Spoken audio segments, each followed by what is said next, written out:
Good evening, wonderful people, great Biafrans, wherever you are.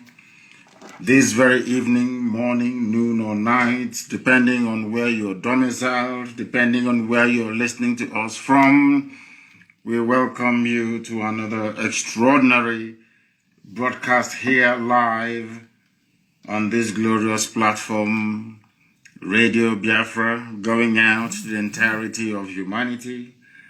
Therefore, I say good morning, good afternoon, good evening, and good night to some of you. We are the only indigenous broadcaster out of Africa being listened to right across the surface of this very planet Earth. And as always, as I'm welcoming you, please endeavor to welcome other people as well. Share the links as widely as possible. And as always, house rules and protocols dictate that I must tell you how we operate on this very platform. You are listening to us on a multitude of platforms, I must say. We are simulcasting this very broadcast. We are on FM in Biafra land. We are on satellite. We are on IPOB Community Radio. We are on Twitter. We are on Instagram. We are broadcasting on Facebook. We are everywhere. If you wish to, and of course YouTube. I keep forgetting YouTube. University of Radio Biafra is on YouTube. Try and share that as well, especially those who are in civilized countries where data doesn't cost very much. If you're listening to us via Radio Biafra app, it is a low data usage platform. So also is IPOB Community Radio. If you experience any difficulties, please go to Twitter or you go to Instagram. It is very clean, very crisp. So also is YouTube as well. I welcome each and every one of you. Heaven has given me a message to preach, and I must preach it this very evening. Biafra land time now. The time now is 4 minutes past 7 p.m. in the evening, which confirms that we are live and direct. If you look at your clock right now, or your wristwatch, or your timepiece, the time is precisely 4 minutes past the top of the hour. Regardless of where you are, I welcome each and every one of you. I welcome our Oduduwa brethren who are listening from right across the world. And for the very first time, I also welcome Middle Belt as well, because they have listened and they have raised their banner as well. We have seen their coat of arms, we have seen their flag, and we welcome them to this very family of liberators and those wishing to extricate themselves from the damnable Zoological Republic of Nigeria. Before we go any further, I am going to pray as tradition demands. And as I hand over our proceedings this very evening, morning, noon, or night, depending on where you are, to the Most High Elohim, I ask you please to get your pen and paper ready, because somebody made a very serious joke, which I think I will allude to in the course of our program this very evening. Do not forget your pen and your paper, because the whole world is listening. Every government of the world is listening. Every intelligence agency around the world is listening. People are listening. And I'm told so also are immigration officials from Canada as well. Everybody listens to Radio Biafra. They all do. If you go to Abuja now, everywhere is calm. Every government house you have in the zoo, people are attentively glued to their listening device to receive this very gospel that Elohim has mandated me to preach, and I must preach it. My name is Mazi Nnamdi Kanu. I am the leader of the largest mass movement on the face of this earth, the indigenous people of Biafra, IPOB. I am the director of Radio Biafra and Biafra Television, and by the very special grace of the Most High Elohim, Chukwu Kikabi Amaprumi Henine, a servant of the wonderful people of Biafra. Once again, I must warn those of you who are listening via Facebook, my official page. You know it is heavily sanctioned. I will ask you please to be prepared to switch over to Instagram or to Twitter at a moment's notice, because very soon, when this very program hots up, they will begin to interfere, because they wouldn't want you to hear what we're saying. And in fact, I was asking somebody to compile the names. I want to do a very, very special post on my page tomorrow morning, and I was compiling the names of all the journalists in the zoo who are influential, all the journalists responsible for sustaining what is in essence unsustainable, this very regime of tyranny, a regime of terrorism, a regime of backwardness, a regime of poverty, piloted by the Fulani Caliphate. I will compile all their names. Please look for also those of them who are running Facebook as well. I want to add their names. I want them to understand what the Fulanis are doing to Yoruba people. I want them to understand what the Janjaweed are doing to the Yoruba race. As they are busy trying to fight to defend what is in essence indefensible, their land is being taken over. We must preach this very gospel this very day. Ezi onye nwanyi na Chineke nna nke pụrụ ihe niile Chukwu okike abịa ma bi n'igwe. Onye jupụtara na nsọ, onye dị ebube ma ruo mgbe niile ebighị ebi. Onye anyị na-efe wee na-akpụ isi ala nye. Onye ọ bụ naanị ya bụ Chineke nna, ịbụghị mmadụ. O mekataghị ka iwe bụrụ anụkpa ahụ nke gị enweghị ikere eze ebube dị ngọzi. Ị nọ na mmụọ onye nwe m. Ebe obibi gị bụ ebe kachasị ebe niile elu. N'ihi na ịdị nsọ wee karịa nghọta nke mmadụ dị ndụ. O nweghị ihe ọbụla bụ ihe eji ama atụ sị na ọ bụ ya yiri gị. O nweghị ihe ọbụla bụ ihe gị enweghị ikere eze ebube dị ngọzi. A pụrụ iji wee si n'ihe dị etu a dịka Chineke nna nke bi n'igwe. Ọ bịa mere ndị gboo ji wee tụọ gị aha n'ibe ebighị ebi. N'ihi na enweghị mmalite enweghị ọgwụgwụ. Ahapụ m aga m etoghị ụbọchị nne n'ime ndụ m. N'ihi na ọ bụ naanị gị bụ Chineke nna nke usu niile nke ndị agha. Ọ bụ naanị gị na-epuru anyị ụzọ nna nke ebere. Ọ bụ naanị gị na-alụrụ ndị gị ọgụ, naanị gị na-abụrụ anyị ọbụ onye nwe m. Ọ bụ na ọ gbadara aka gị ka anyị nọ ka e were Biafra nke gị onwe ikere eze ebube dị ngọzi wee nyefee gị n'aka ka i wee zọpụta ụmụ gị n'aka ajọ ihe. N'ihi na mkpagbu dị iche iche dakwasara ndị gị Chineke nna nke igwe. Ọchịchịrị wee si ebe o si wee kunie. Eleghị anya ọ bụ site na akparamagwa ọjọọ anyị maọbụ mmehie. Mana onye nwe anyị na Chineke nna biko gbalịa ka anyị na-arịọ ka iwe gbaghara anyị mmehie anyị niile. Ọ bụghị na anyị toruru mmeso ọma gị nna nke ebere dị ngọzi. Kama anyị wee na-arịọ ka iwe cheta okwu ọgba ndụ gị n'isi anyị. N'ihi na isi na mgbe ọbụla anyị kuniri wee chighata azụ wee cheta na ọ bụ naanị gị bụ Chineke nna na ọ bụghị bụ nna nke ụmụ Biafra na ị ga-azọpụta ndị gị. Na ị ga-abụrụ anyị nna anyị wee bụrụ gị ụmụnna nke igwe. Anyị wee na-asị n'oge ahụ eruwekwanụ mgbe nnụnụ ọbụla ji alaghachi na-akwụ ya ka i wee zọpụta ndị gị nna nke ebere dị ngọzi. Na ala Biafra bụ ala nke gọziri agọzi nna nke igwe. Ọbịa m iji wee mee ka mmadụ izizi n'elu ụwa wee si na Biafra wee kunie. Anyị wee na-asị gị gosi mba niile dị iche iche na ọ bụghị bụ Chineke nna. Na ike niile nọ n'ọgbadara aka gị na ọ bụghị n'ọgbadara aka nke Britain bụ mmadụ dị ndụ nna nke igwe. Gosi ụwa na ọ bụ naanị gị bụ Chineke nna nke ụmụ Biafra. Anyị were ihe niile nke anyị onwe anyị bụ nyefee gị n'aka wee na-arịọ gị ma mma gị na ebere gị amara gị n'ọmịiko ebe ndị gị nọ ka ụmụ gị ọbụla ndị nke eji eji. Anyị na-ekele aha nsọ gị n'ụzọ pụrụ iche n'ihi na ọbụla na ha bịa nwụrụ fara mbaka n'ụbọchị nke taa. Igburi wee daa n'Enugwu wee hapụ ya. Etu agaghị esi wee hapụ ndị ọzọ bụ ndị eji eji. Agbanyeghị ihe niile mpụ niile nke ndị ilo na-eme ma ndị ohu ha ndị odibo ha bụ ndị nọ n'ala nsọ gị nna nke igwe. Ndị dị etu aka si ha ga-aba ha ọnụ n'otu n'otu. Ị ga-ejide ha wee laa ha n'iyi ka ha wee ghọta na Biafra bụ nkwa nke ikwere ndị gị n'oge erukwala mgbe ị ga-eji wee mejupụta ya. Anyị wee na-asị gị otuto na nsọpụrụ na ịja mma niile dịrị aha nsọ gị onye kere eluigwe n'ụwa. Elohim Adonai El Shaddai. Ugbu a mara ruo mgbe niile ebighị ka a na-arịọ gị ise ise ise. Ọkwa n'ozi ọma Chineke. My goodness. You will allow me to preach this very gospel this evening. For those of you who are old timers on this very platform, this Radio Biafra, I want to reconfirm to you, I wouldn't call it a prophecy, I wouldn't call it a prediction, I will call it words spoken under divine inspiration. That is why the accuracy of our prophecies is unmatchable. Those of you may remember in 2014, when they were campaigning, jostling, and politicking in the Zoological Republic of Nigeria that man created for the habitation of animals, called Nigerians.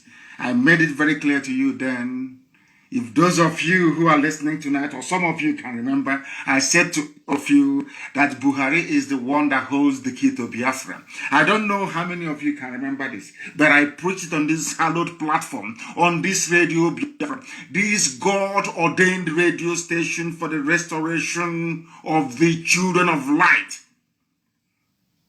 that they may enjoy the sovereignty that God Almighty promised them.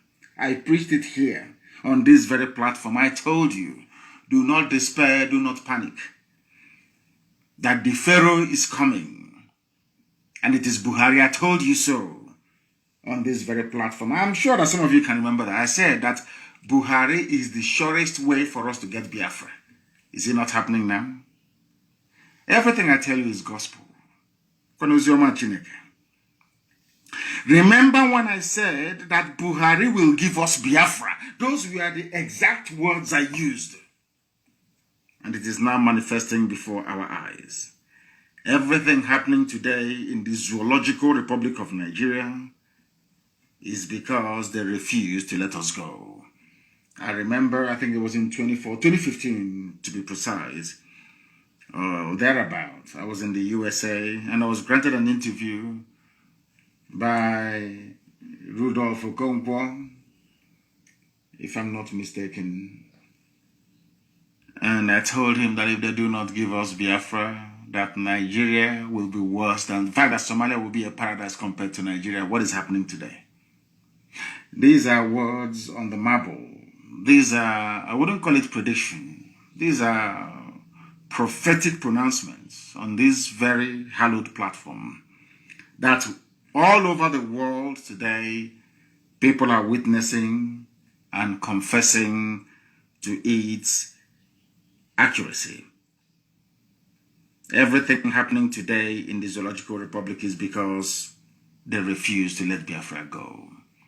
And I also want to tell them this evening, or depending on where they are, that the more you continue to delay the coming of Biafra, the more calamity you're going to face. And I want to point it out. I want to speak very calmly this evening so they can understand what I'm saying.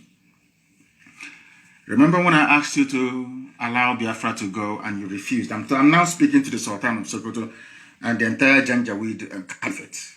These very horrible people that have brought death, destruction, and mayhem upon the lives of very quiet, peace-loving people, not just of the Middle Belt, but across the entire South. I want you to listen to me very carefully this evening. Because of your delay in allowing Biafra to go, now you will lose Oduduwa as well. I want you to understand that the more you hold on to this very rigid, idiotic, should I say, unwavering position that Nigeria should remain the way it is, the more you're balkanizing it, not just in the spirit, but also in the physical realm. Why am I saying this now? Oduduwa agitation has hit a crescendo. And for the very first time, they have now also identified some of their leaders as being their problem. They are no longer blaming anybody else. And when a people begin to blame their leaders, as we have been doing, I think they have cut off the whole thing. I believe that, I don't know if Facebook has cut off the video on my page. I have no idea, but we shall see. Let us continue. If they kick you out, please find alternative platform to listen. People should go to my page and share all the links that people are using to listen to us, so that those who are on my page, who are suffering as always, will be able to listen via other means. After this very program, Ikechi will work very, very hard to ensure that the SoundCloud is uploaded as quickly as possible. I must preach. I asked you to let Biafra go. You said no. Now Oduduwa is with us. We then pleaded and said, allow Oduduwa and Biafra to go. You said no. Now Middle Belt has joined. If you say no to Middle Belt, Oduduwa and Biafra becoming free, very soon, the Habe Republic of Hausa land will rise up again with their own banner. Fulani, you have nowhere to go to. What you're then now going to do is to unleash your dogs of war. That is what you're going to do. You would think that by tricking the Hausa people to believe in you, to come and join you to fight other people, as you have done in the past, you would think that would be a viable option to take. But I'm telling you to spell your doom. I warned you before. You people should have let Biafra go on time, and to all of you shouting, insecurity everywhere. We are dying. Look at our country. Come and speak. I warned you in 2014 and 2015. If you do not let Biafra go, everybody is going to suffer. And today, everybody is suffering. But I'm sure, you know, Fulani, they have this very primitive, almost a very satanic stubbornness that they have. They will say no. I want Fulani to understand something I said to Britain. You say United Kingdom, those that created Nigeria, which I believe, you know, Britain, they also go in the realm of the spirit to do their own incantation. They may be top scientists, they may be an advanced country, they may be a civilized country, they may be enjoying the grace of God because Britain is blessed, believe it or not, highly blessed people. But I'm sure they see things. And I told Britain, the same pride that Britain had in the past in relation to Biafra is the same. Fulani has a very crude and primitive format of it. I want people to pay attention to what I'm saying tonight, very, very critically, please. I said the pride, you know that pride, we are white people. We created you. Who are you to tell us what to do? And here again, live on air, I said to Britain, God Almighty in heaven will divide you into pieces. And when you are being cut up into pieces, your soothsayers will be telling you it is because of Biafra, but your pride will tell you it is not. How can God love those niggers from Africa? Those monkeys is not possible. But I'm telling you again tonight, maybe now that your policies have changed slightly towards Biafra, you may have a reprieve. But I'm telling you this, if you maintain or insist that Nigeria should be won, this is for Britain. I'm sure that some, I don't know why I feel like recollecting what I've been saying in the past tonight. If you insist that Nigeria should be won, God will destroy Britain. And as Elohim is destroying Britain, you will not, your pride will not let you accept it's because of this lowly, these black people called Biafra. The same thing I'm saying to Fulani tonight. We are the children of God Almighty in heaven. We are the children of Elohim.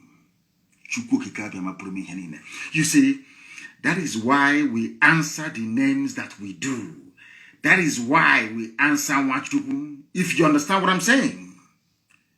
That is why we answer Chibuzo, Chibueze. You must understand the reason why we answer these names. It is because we are the children of God. Umu Chineke. That is why we answer Wachuku. No matter how badly we upset and offend God, ultimately we are his children. Is going to forgive us and rescue us from whatever mess we may find ourselves in, as it is now with the zoo called Nigeria. Fulani, you will end up with nothing. The best thing for you to do is to stop all this gra-gra, all this show that you're doing. Come and negotiate with us the date for a referendum, that we, the children of light, may go and play the role that Almighty God in heaven intended for us to play in the advancement and development of black people all over the world. Or else you will lose everything. When I told all of you Nigerians that delaying the exit of Biafra from the zoo will bring unmitigated disaster upon you, you did not believe me. I told you Somalia will be better than you.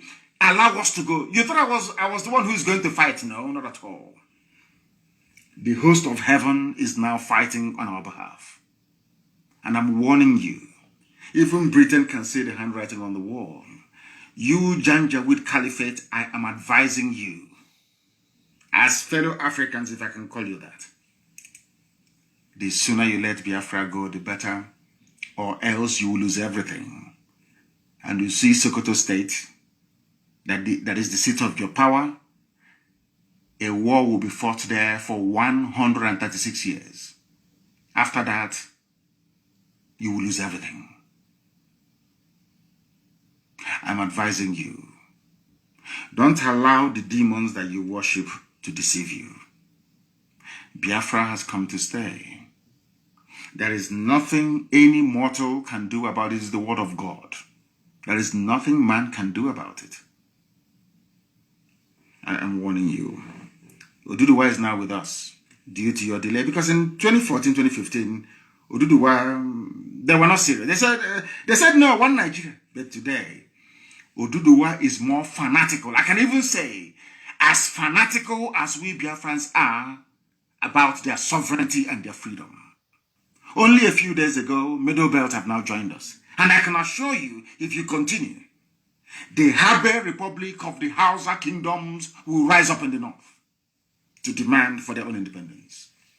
And I can say to everybody tonight, as I've always said, anybody that raises their banner and their flag to seek independence will get free oil and free gas from Biafra land in perpetuity, forever and ever.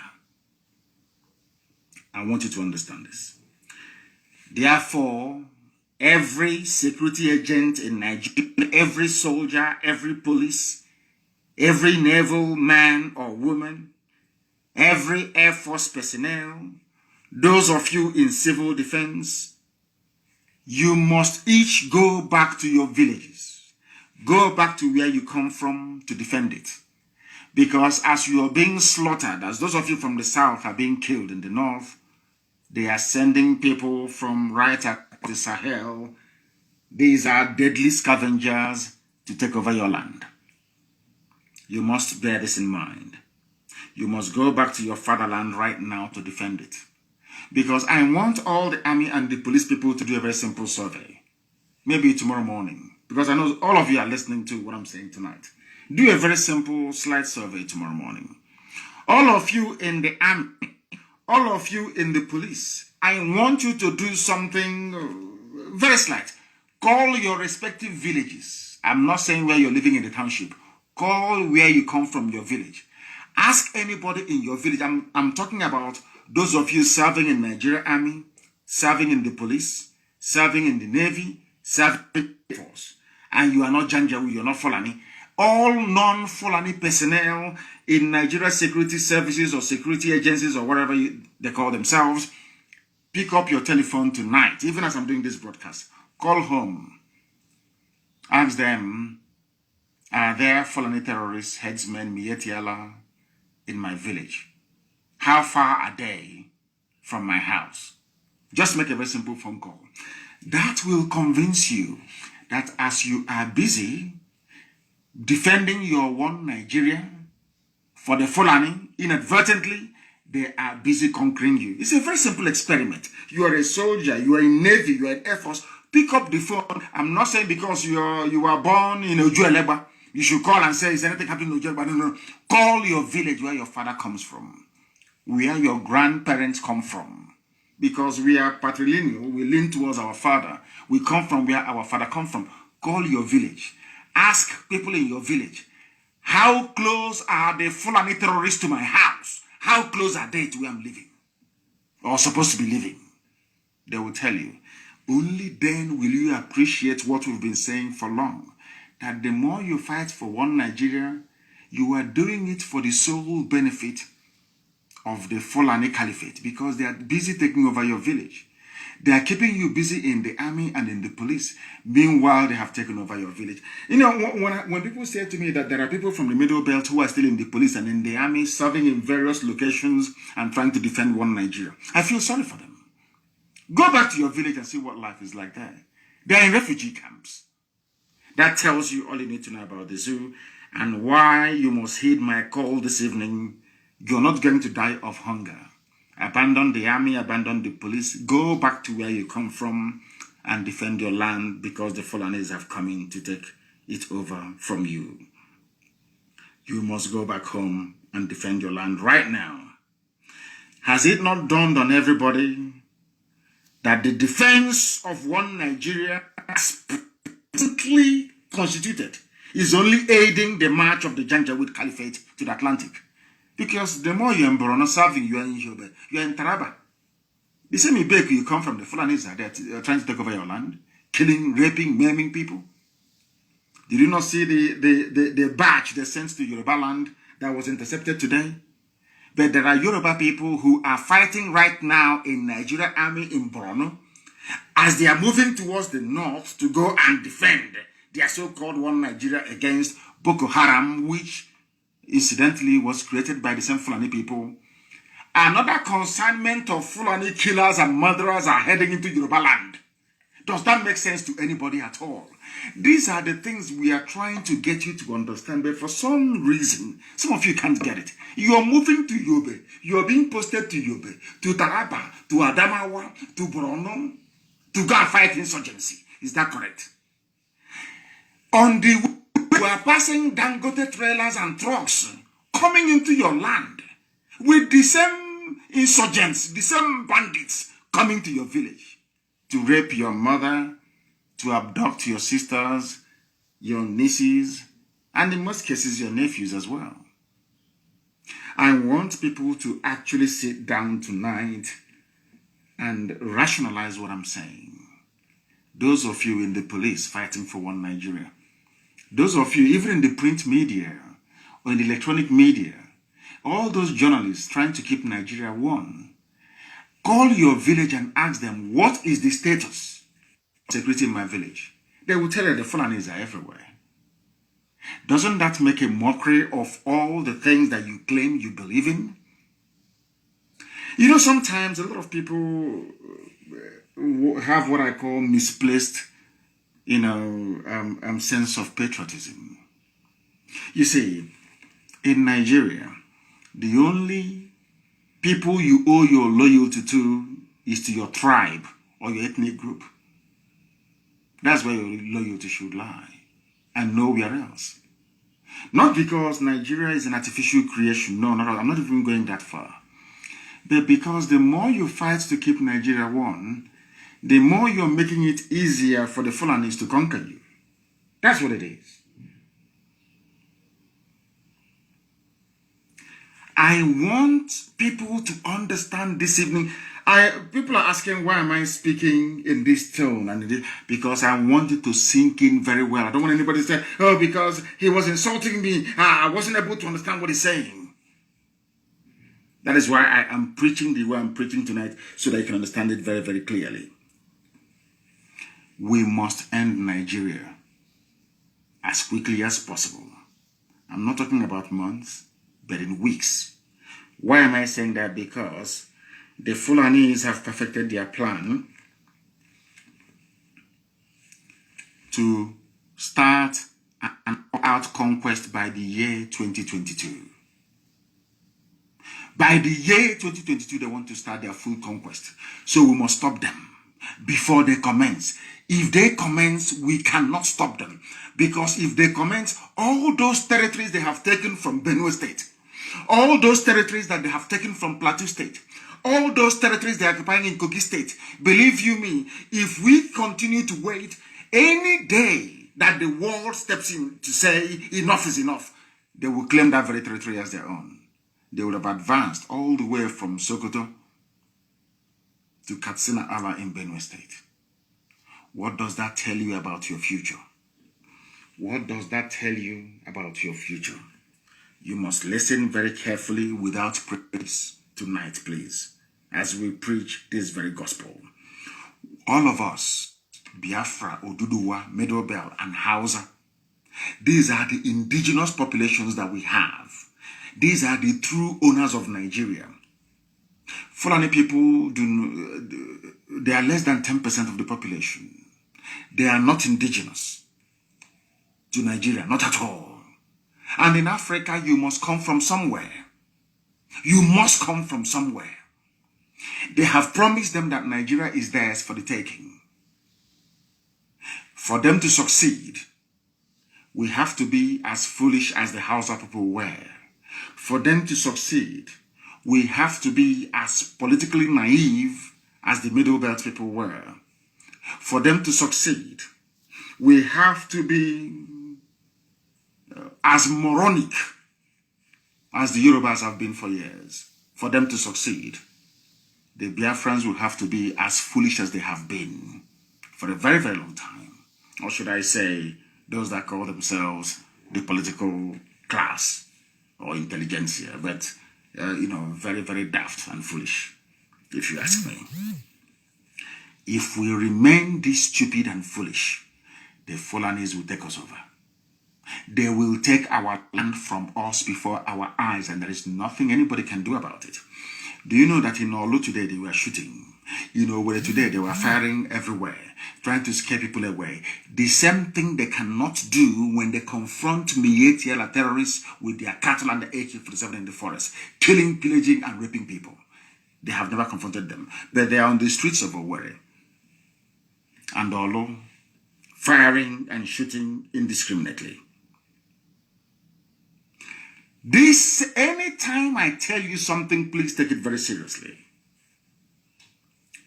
And as heaven told me many, many years ago, the late dead Buhari did all he could and left the rest to Abakari, to Isafuntu, and all the rest of them.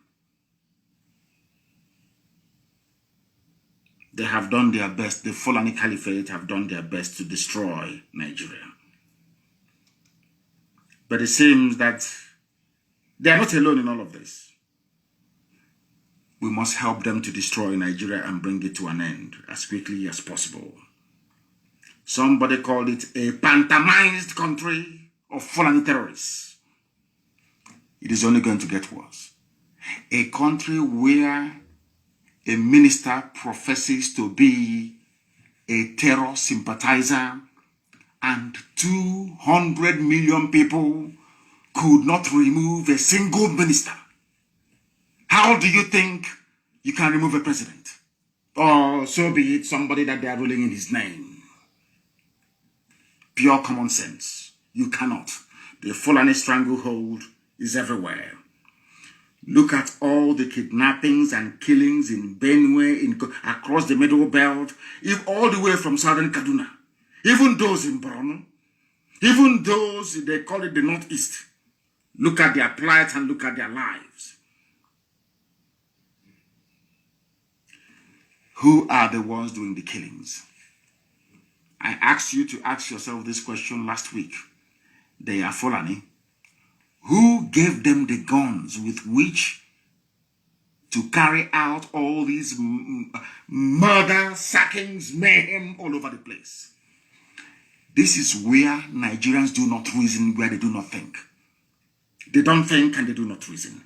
I want to ask them, look at all the kidnappings, the killings, the land grabbing, the forcible conversion of Christians to Muslims happening in Niger State and elsewhere. Look at all the things that have been happening. Who gave guns to these people? They claim they are jihadists from Mali, from Senegambia, from across the Sahel. They came into Nigeria either with guns or without. If they came with guns, how come they were not stopped? If they came in without guns, these people are from Mali, mind you, and all the rest of them, how come they managed to acquire guns? These are the things you must ask yourself, and the sooner you find answers to these questions, the sooner you realize how foolish it is trying to defend what is in essence indefensible, which is one Nigeria. Who helped them to come into Nigeria? The same Fulani people today telling about one Nigeria. Let's keep the country one. There is insecurity everywhere. Insecurity. Who brought in these murderers into Nigeria? Nobody is asking the Fulani Caliphate this question. Because they organized it. El Rufai, all the Fulani governors. Because they believe the nonsense that Nigeria belongs to the Fulani race. It is theirs for the taking. And they actually believe it because of idiots like Wike and that great harlot that bleaching, palm wine drinking harlot in Asorok. Look at what is happening all around you and ask yourself, who gave Mietiala AK-47 with which to intimidate, to kill, to pillage, and to rape? Who gave the Fulani terrorists all these weapons they are wielding everywhere? How can a Fulani nomadic cattle herder know where to find a dealer that sells bullets? You know, have you ever asked, when you see that lonely Fulani boy with AK-47, how do you think he replenishes his stock of bullets? Who gives it to him? So you think he will leave his cattle? Let's say they are somewhere around, what's it called, at Amasia, you know, with his AK-47. Maybe he has gone, he has raped, he has kidnapped, he has killed a few people. Ask yourself this question: how do they get a resupply of bullets? Who gives it to him? A Fulani cattle header. Have you asked yourself that question before?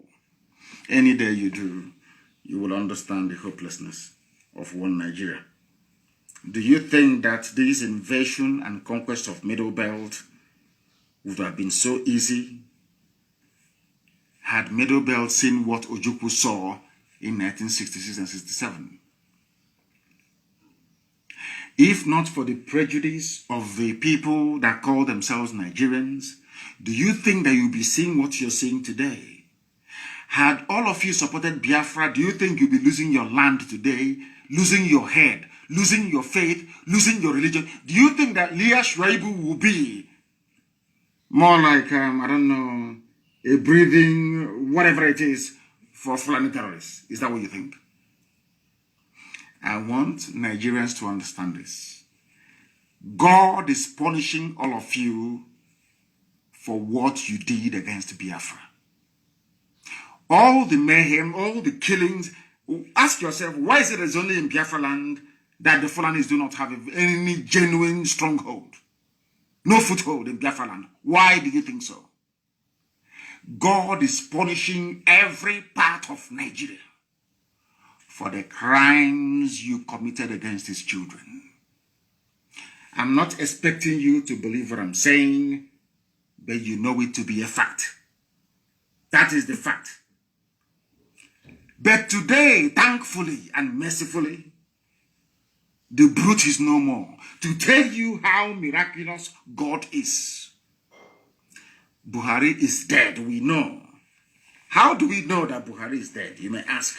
Because God gave us brain to be able to use it to reason. That is why we are not animals, because that's what Mary Wollstonecraft said. The reason, the only difference between you and the Fulani cow is because you can reason. Listen to me very carefully this evening. Buhari is no more. But the Fulani Caliphate, to tell you how merciful God is. When Buhari died, had they said Buhari is dead, Osibajo would have taken over. Osibajo is more learned, more urbane, more conciliatory, more progressive. Nigeria will still be one. That would have made our work very, very difficult. Because maybe Osibajo will come down to discuss and to negotiate, to say, oh, let's restructure, let's go back to the regions, either 1960 Constitution or 1963, whichever one would have continued in issue. But to tell you how miraculous God is, he hardened their hearts. They said, no, it's our turn. It's our turn, we must remain in power. The time they were doing it, they never knew that that would lead to the end of Nigeria. They never knew that. Elohim hardened their hearts. And today, the Fulanis have run Nigeria aground. And they are being openly vilified by everybody. Even Britain is fed up. USA is fed up with them. EU is fed up with them. Now you understand it, don't you? They themselves are the ones now canvassing for coup. Forget all this nonsense you're hearing. They use one man called Clark who said he's a senior advocate of Nigeria. Senior advocate of what? I have no idea. A senior advocate asking army to come in to take over power under a civilian democratic dispensation. And he is a senior advocate of Nigeria, a supposedly learned man. When I tell you that they're not educated, I'm insulting them. Senior advocate of Nigeria, advocating for army to take over. Can you believe that? What is wrong with the people taking over in a revolution? Instead of Mr. Clark to call for a revolution, he's asking military. Very lazy way of approaching the issue of all the ills bedeviling Nigeria. Now listen to me very, very carefully, please. I beg of you. How do you know that Buhari is no more? It is very, very simple. I want to prove it to you that he is no more. Very, very simple. Because sometimes you may be shocked, but 1 + 1 is equals 2. Always. Buhari, when IPOB started to torment the zoo, Buhari came out to give a live press interview. Not once, not 2 times, not 3 times. Only IPOB giving them problems. This was between 2015, 2016. Before the idiot died on the 27th of January of 2017. I know the exact date he died. Before Buhari's death, he was having media chat discussing every blessed day, live, unscripted. Nobody would tell him what to say. Most of the times he was talking rubbish. But at least nobody ever guided him or asked him to say A or B. He had a mind of his own. Now, the Senate of Nigeria, listen very carefully, in a democracy, the Senate of Nigeria, or should I say a part of them, came out to say, we have not heard from our president despite the daily killings. That on its own is an impeachable offense. That on its own is an impeachable offense. You are telling me that a president is alive in a country bedeviled by insecurity left, right, and center. They are minting money, they are printing money every day. They call it quantitative easing. NMPC does not have any money anymore. They fall and they sell the oil and they pocket the money. The zoo is sinking. You have not heard from somebody who claims he's a president. Compare the character of the mask-wearing idiot now to the Buhari you had before. Are they the same? You know, sometimes in life you expect people to be able to reason properly. I am asking you people, you Nigerians, the thing that you're seeing now coming from who you claim is Buhari Nasarok, the mask wearer, is it the same attribute of the man that you used to know? I'm sure the answer is no. A whole Senate of the country lamenting, we have not heard from the president. The country is collapsing. There is going to be war very, very soon. And he cannot speak. Do you know why he cannot speak? Because they know we are watching them. The fear of IPOB. They know any move they make, we are going to dissect and analyze. That is why they cannot bring him out to speak. Not even common live presentation. They cannot do it. And all of you went to school. Most of you are graduates. Most of you have PhDs. Are you telling me that your common sense, that I'm sure that all of you possess? I haven't told you yet that there is nobody there. In every other country of the world, ordinary COVID-19, they receive almost weekly briefing. Now, let me shock all of you. Do you know that before, even during Buhari, during Jonathan, during Yaradua, during Obasanjo, and even before that, have you asked yourself this question? How can Nigeria go through a whole calendar year without no official visit from any head of state from outside? Official state visit with state banquet. Because all over Africa, all over Europe, although there is COVID-19 lockdown, heads of states are visiting each other. Have you asked yourself that question? Have you ever asked yourself that question? Now the Senate, Nigeria's own Senate, is now saying, let me read it for you so you understand. A Senate where you have democracy. Any other place in the world, the Senate will go into a session, they will vote and say, we demand to see the president address the nation. That's how it is done. That is where it's a democracy, the rule of the people. And the Senate and the House of Reps, they are the people which the presidency is answerable to. If they are serious, all they need to do is to lay down a motion on the floor of both houses to say, we have overwhelming, uncontainable insecurity in the country, and we demand that the president address the media in a media chat to be bye-bye for everybody. But they know that the man there is not Buhari. They cannot bring him out unless they set the stage, unless they choreograph everything, unless they plan it perfectly well. And I'm asking you people, as those that claim they are learned, what does that tell you about Aso Rock? Let me read the news for you. The Minority Caucus of the National Assembly on Tuesday lamented that President Muhammadu Buhari has remained silent despite insecurity in the nation. Now, your primary duty as a head of state, I am not a head of state, but my primary duty is to make sure that the IPOB family all over the world, that they are fine, in good condition. When there is a breach of security, I make sure, even in the middle of the night, I wake up and I make sure I address it. If I come on air, I speak about it, live. A country of 200 million people. If this man couldn't speak under COVID, he could not speak under raging insecurity, almost civil war status. When is he going to talk? It's a simple question I'm asking Nigerians. That tells you that there is no Buhari, he's dead.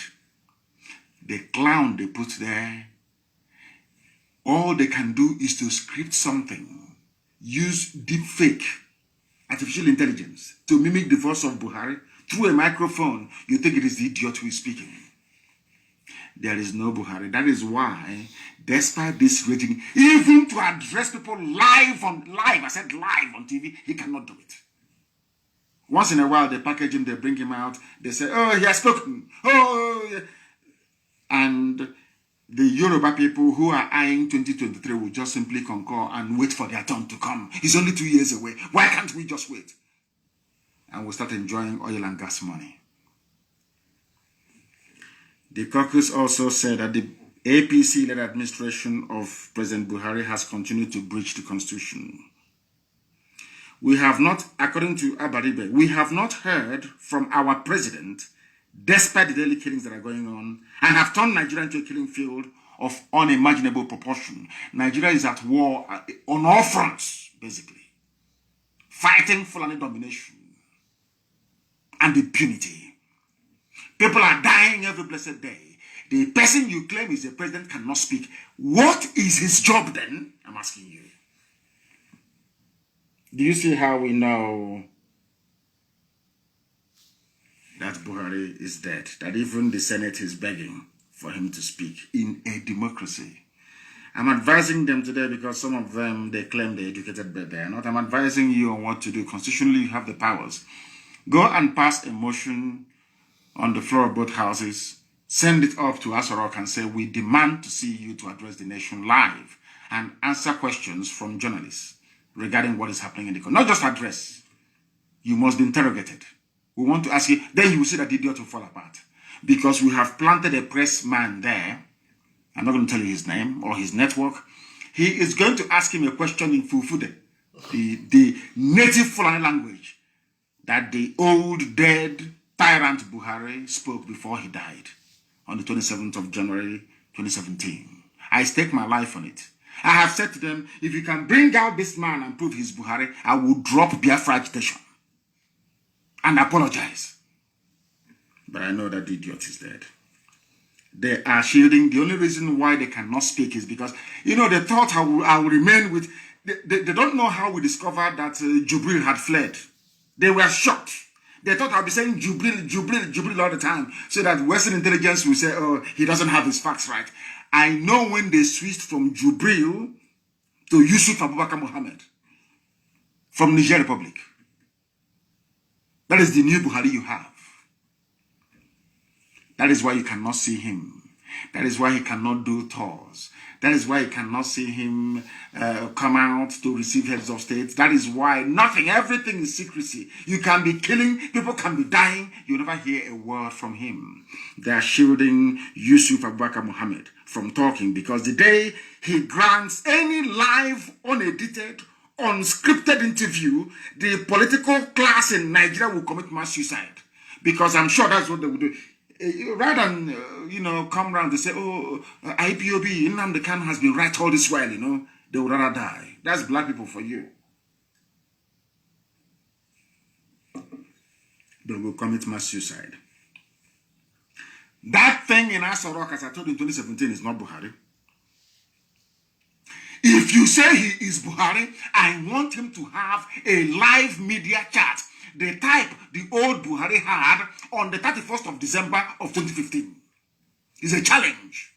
If you claim Buhari, that idiot there is Buhari, let him come out and address the security situation in the zoo called Nigeria. In a live media chat, he will never ever do it. That day, the shame of Nigerians will be open for the whole world to see. The war, right now, a lot of countries, in fact, Nigeria is the only country in the only passport that you require visa to go to almost every other country in the world. Because of how useless it is. Any day, that thing there, Yusuf Abubakar Mohammed grants any live interview or media chat. If you say you're a Nigerian outside, people will spit on your face. They will say, we know you people as fraudsters and criminals. We never knew you're even this stupid. At least criminals are supposed to be very smart. You people are equally very, very foolish. So Abaribe, the Senate, and they can talk all they like. That thing there can never grant any live interview for anybody. He will not do it. Any day they do it, they try it, they are finished. And they understand that very well. That is why he cannot hold a live media chat. People are talking about impeachment. Let us impeach him. As my dear brother Mbaka said, let us impeach him. Do you know why Fulani is against impeachment? Fulani wants that boy to leave. They want to remove Buhari, that name Buhari from Asarok. That is what they want. Oh, forget all this nonsense that they want planting it everywhere. The only reason why they said no to impeachment and why they are running after Mbaka that I'm glad they've released. I didn't want to talk about him or write about him or tweet in the afternoon. We are just waiting to see if they will hold him. And then that thing they want, they will see it. But luckily for them, they released him. Let me tell you something you don't know. The reason why they're against Mbaka and everybody talking about impeachment is because once you impeach him, listen, he will be forced to come out to respond in the open. Journalists will interview him. That is why all of them, they're running helter-skelter. Nobody wants nothing. They don't want you to talk about him. Because any day you vote in the House of Senate or in the Senate or in the House of Reps to impeach him, you will now give him a right to reply. Because the article, as Trump did in America 2 times, because the articles of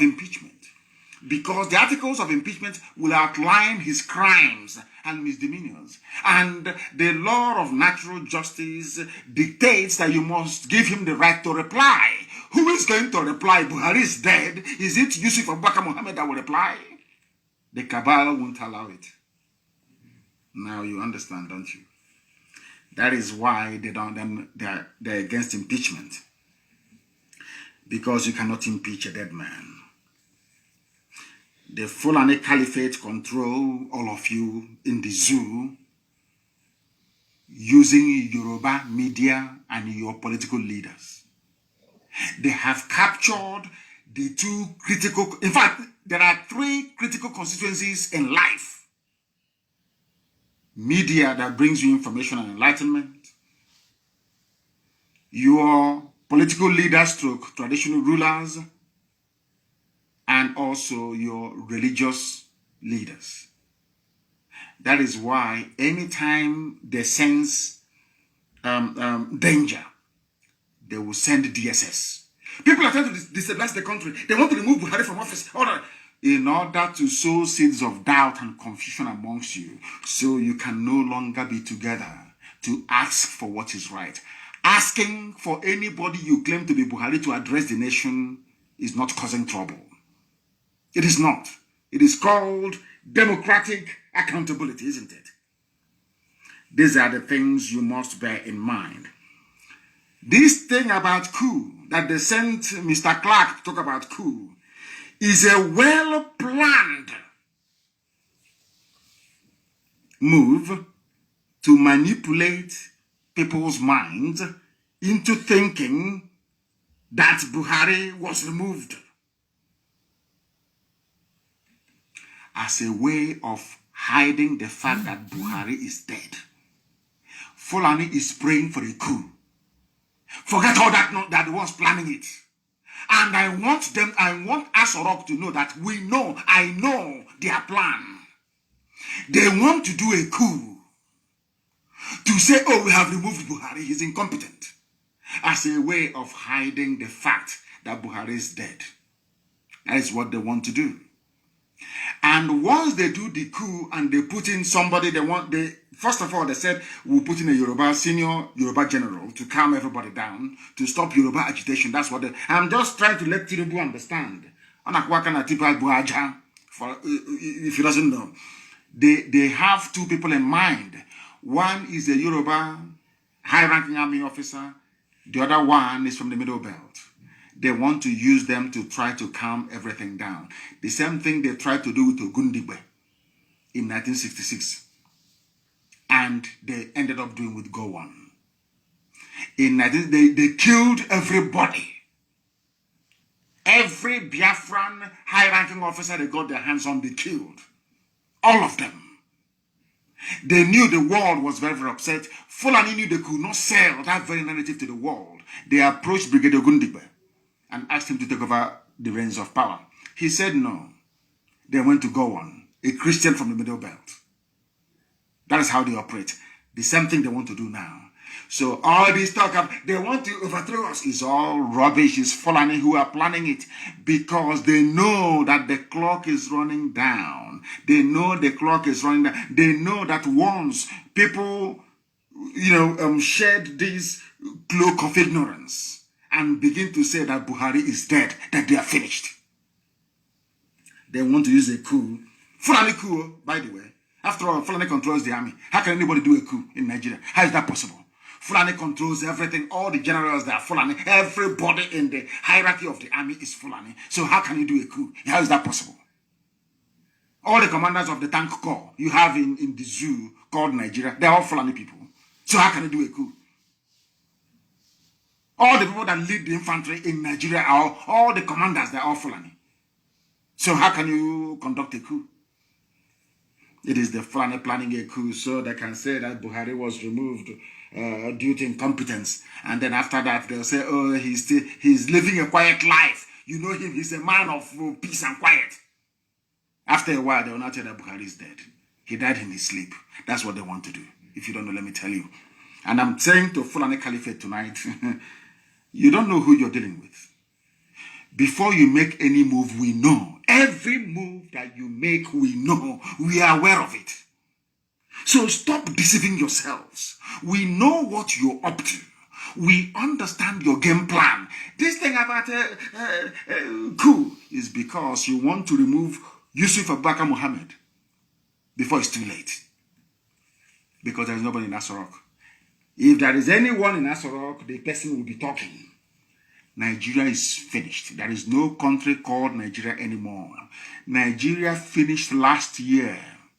Nigeria is now only existing on paper and the fear of the South. The cowardice in people of the South. And the promise of a greater, better tomorrow for the last of week is only what is holding the zoo together. The zoo is dead. Absolutely dead. Their plan has failed.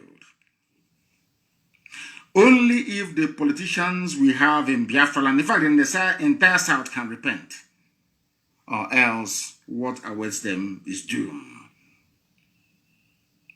The game the Fulanis are playing, just don't Remember I told you tonight, the game the Fulanis are playing is to carry out a coup and install a Yoruba senior army officer or somebody from the Middle Belt to calm everybody down. That's what they want to do. And I want them to understand that we know. Our intelligence services is second to none in the whole world.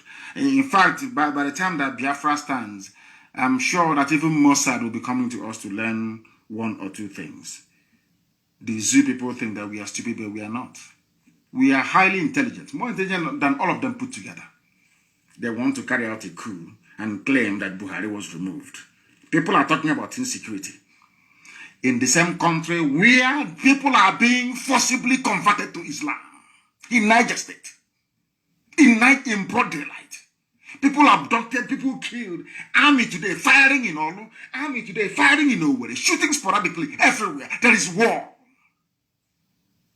A slow burning war in the zoo. But you don't know. I don't know why the Middle Belt people will not rise up to defend their land. Because it's now very clear that you can lament and cry from now till their kingdom come. The world won't listen to you. Defend yourselves. That is what you need to do. That is what you must do. To tell you that this is their plan, all of them, it is their plan together, all of them. To tell that they planned all of these things. Now listen to what a minister is saying. You know, sometimes when you hear these things, you don't quite believe it at first. You think, oh, maybe somebody's pulling your legs until you go and verify it for yourself. Kidnapping and banditry are not federal offenses in Nigeria, according to Buhari's government. Also, you know, Buhari by name. When I say Buhari, it doesn't mean Buhari is alive. It's the name they're using to rule. Are you listening to me?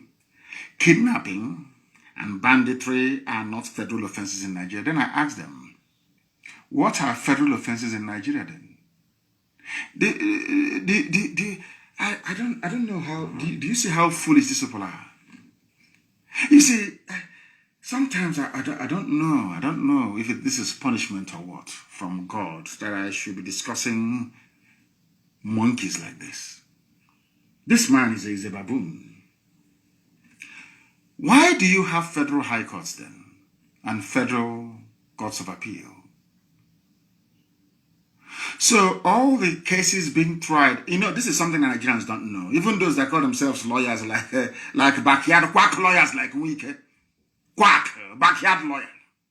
Let me ask you Nigerians for 1 second. What cases do you think are tried in a federal high court? God, zoological republic.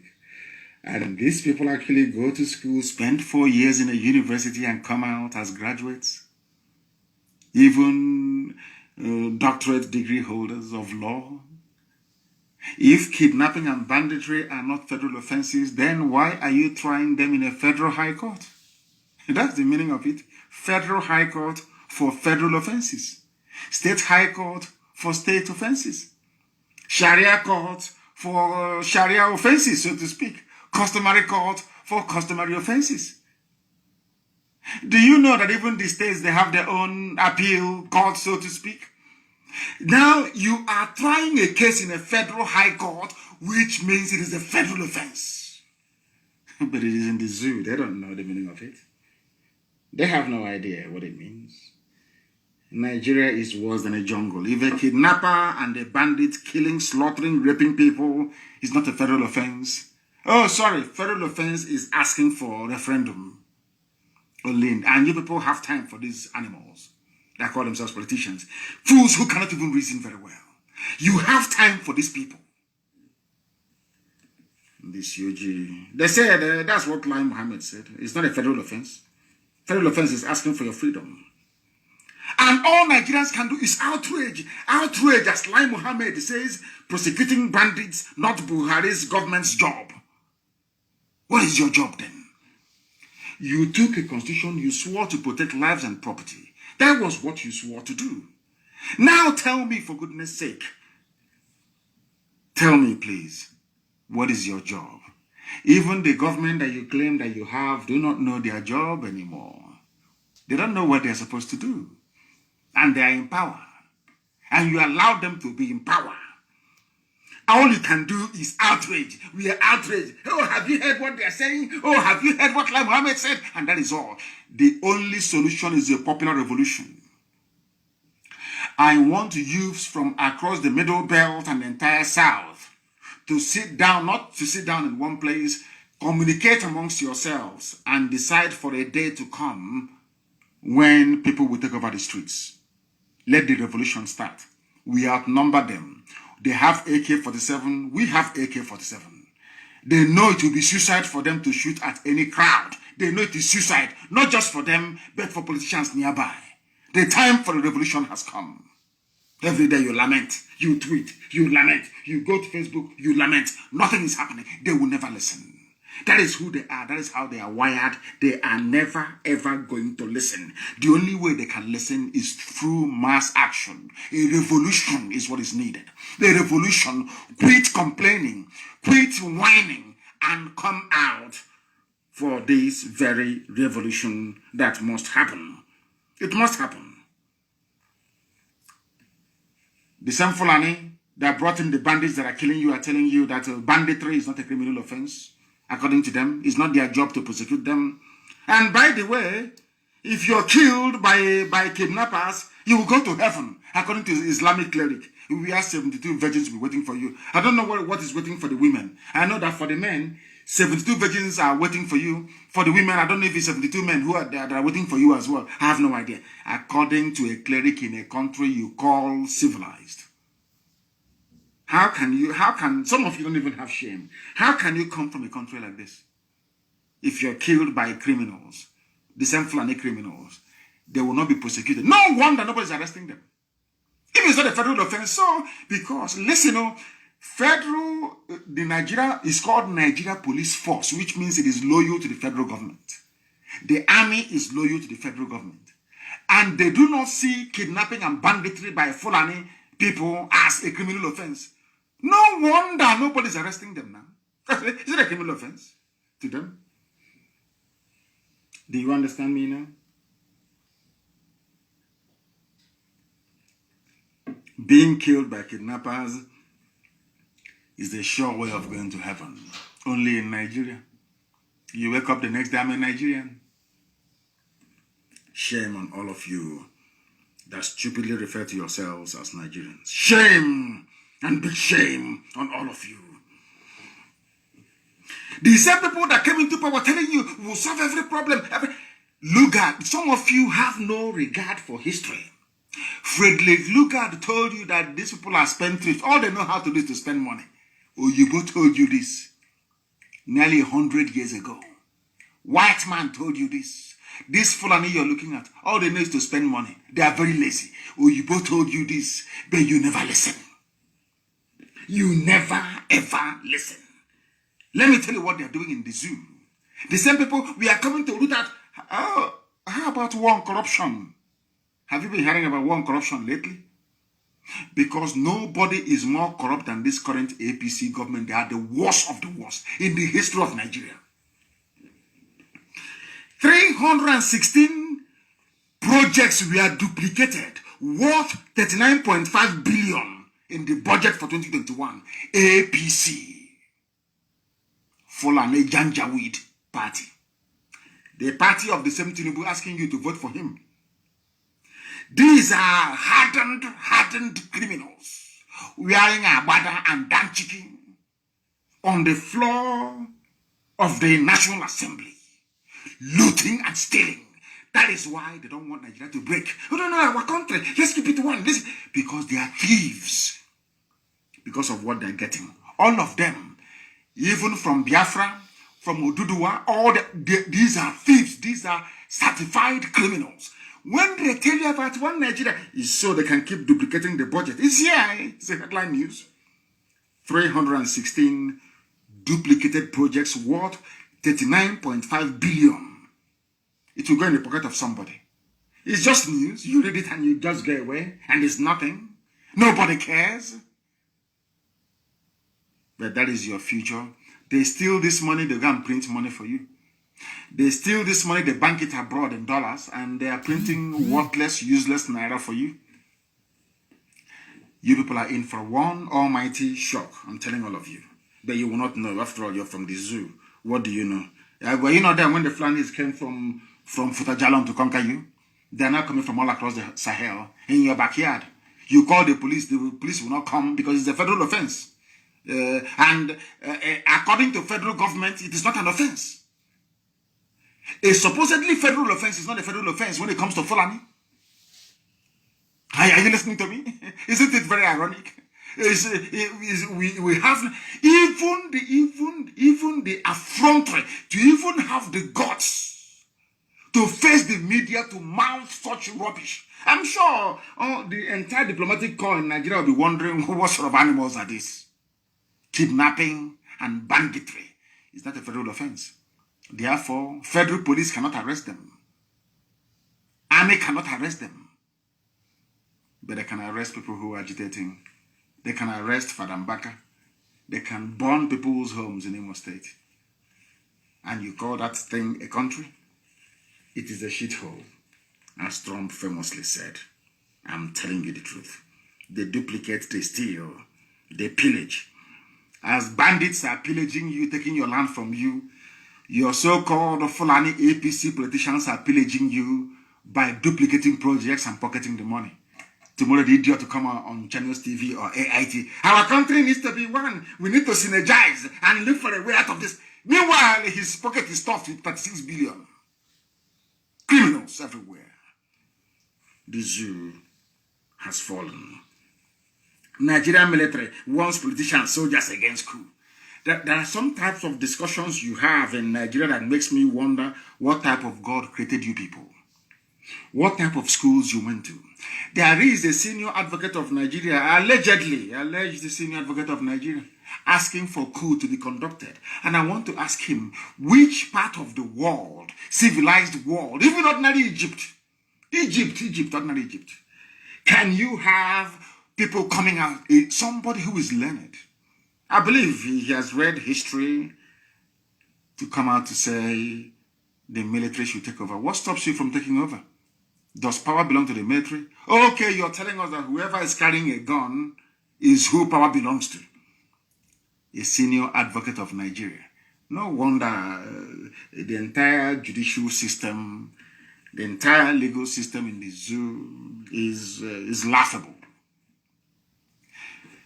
In the history of the world, if you want to change a government, it should be led by the people, by a popular uprising. That was the mistake that Nzogwu made. Nzogwu shouldn't have led the coup of 1966. What for? It's not your job. Your job is to defend the territorial integrity of the zoo, if it has one, that is. You're a soldier. It's not your job to be dabbling into politics. Allow the people to feel the pain so much that one day they will say enough is enough. That is the type of change that transforms society. And I expect somebody who is a senior advocate of Nigeria to understand this very simple fact. But it's lost on him. Tomorrow he will say he's learned. He's an elite. He's educated. But all his education is pure nonsense. If you're asking the army to take over, that means you do not trust the people. Is army the people? Every popular revolution around the world in the history of mankind has been led by ordinary people. Why are you inviting the army? Is it their business? Remember Russia?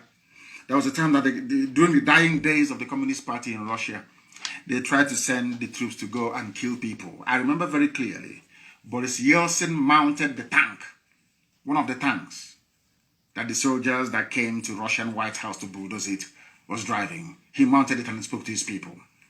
The army of Russia said, we are not going to fire on our people. In Nigeria, if the army can say tomorrow, we are not going to fire on the people, things will be different, it will change. But because, of course, we are from Africa, slightly primitive, you know, African people, very primitive, very crude. If they promise you money and good life for your family, everybody else can go to hell. What Clark should have been saying is, let the army not fire on protesters when they come out on the streets to demand the change of government, not to ask the army to take over. It is a free lesson that we're giving to them. There has to be uprising, simultaneous uprising everywhere. I have said to Nigerian youths time and time again, we outnumber them. The only reason why NSAS protest collapsed was because of the ethnic sentiment introduced by Yoruba journalists, courtesy of Tinubu. That was what killed it. When they started saying, oh, that Biafrans cannot come to Lagos to do this, to do that, that was when they killed it. NSAS should have solved all the problem of the zoo. If we rise above it, if we rise above tribal considerations, focus our mind to destroy these people that have come to destroy us, believe you me, we are going to succeed. We must rise up at the same time, the same minute, the same second.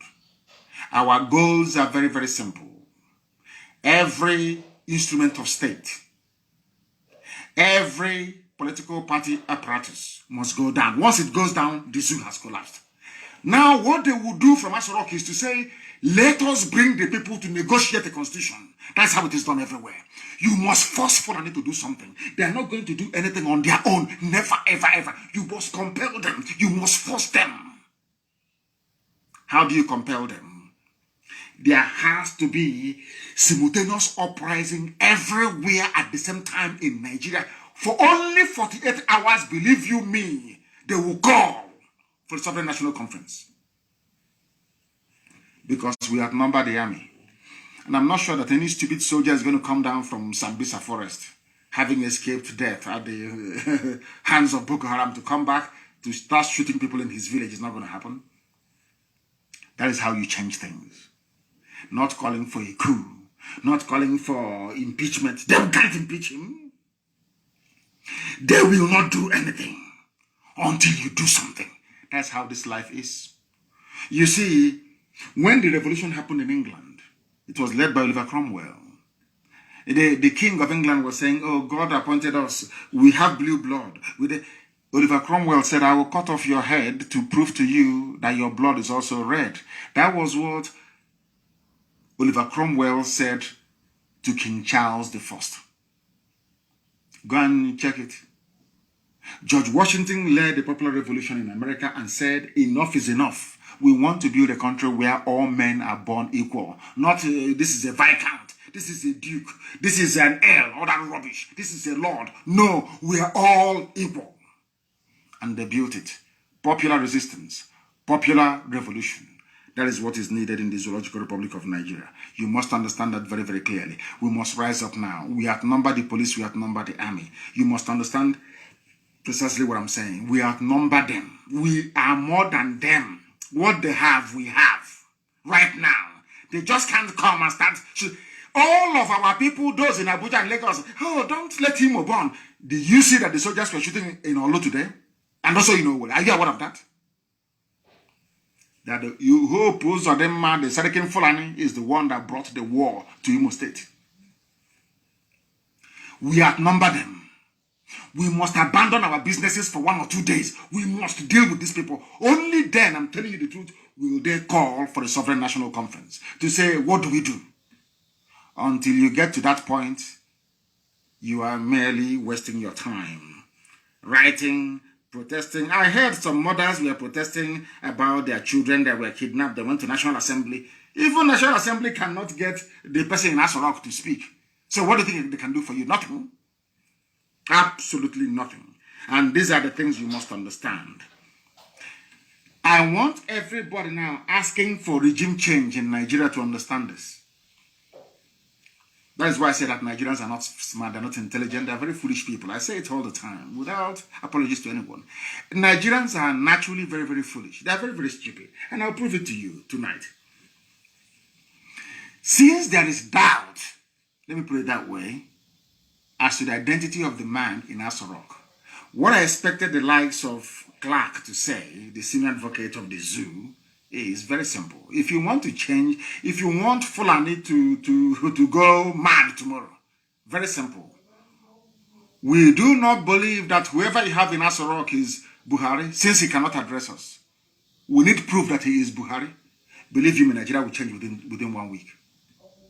When we gave you the expo, when we gave Nigerians the expo to say, only question the identity of the man in Asarok, you have all the proof. You have a little boy today. Tomorrow is a 25-year-old. The next day he's a 40-year-old. Nobody knows. His hands is so fresh. You know he's not Buhari. All of you, you know that. There is hole in his neck. Even to ask the question, why does he have a hole in his neck? And Fulani banditry will stop. Your land that they're seizing will stop. You will leave your IDP camps and you go back home. Only one thing you need to do. Don't ask for impeachment. Don't even do a revolution. Let's even put that to one side. Ask them to bring out that man in Asarok to address the nation, and you have your answers. I'm telling you the truth.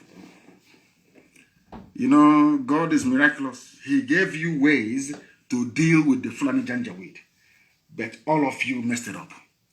We told you. All that Clark needs to do is let there be a DNA test to prove that this man is the real Buhari that we know. The old man, the sickly, dying old man that we know. That had a brain tumor. Show us is him. I'm telling you, Fulani will change overnight. First of all, they'll bring their DSS to grab a few people, which is what they normally do. And the DSS, as you're abducting people, the day we abduct you, I hope you will not cry. Now you're going about abducting people. One day you'll be abducted as well. And when we do, I know that idiots will start acting from Lagos. Our security men, now that your security men are abducting people, you will not see it. But the day they themselves are abducted, you start complaining, you start crying, you start whining all over the place. Simply ask for Buhari to do a live press briefing or ask for the DNA of the idiot in Asarok, Muhammad, Yusuf Abaka Muhammad, and the zoo is gone. You get a regime changeover. In fact, they'll tell you that he's going to London, he's sick, he's incapacitated now, Osibanja, please take over. That's all. Any day, forget about everything. Question, focus, zero down on the identity of the man in Asarok, that his house is burning and he's not speaking. Is that a president? Which way in the world will you have this level of insecurity bordering on a civil war and no comment from the person you claim is the commander-in-chief and the president, His Excellency, Mr. President, all that rubbish? Because he is not Buhari.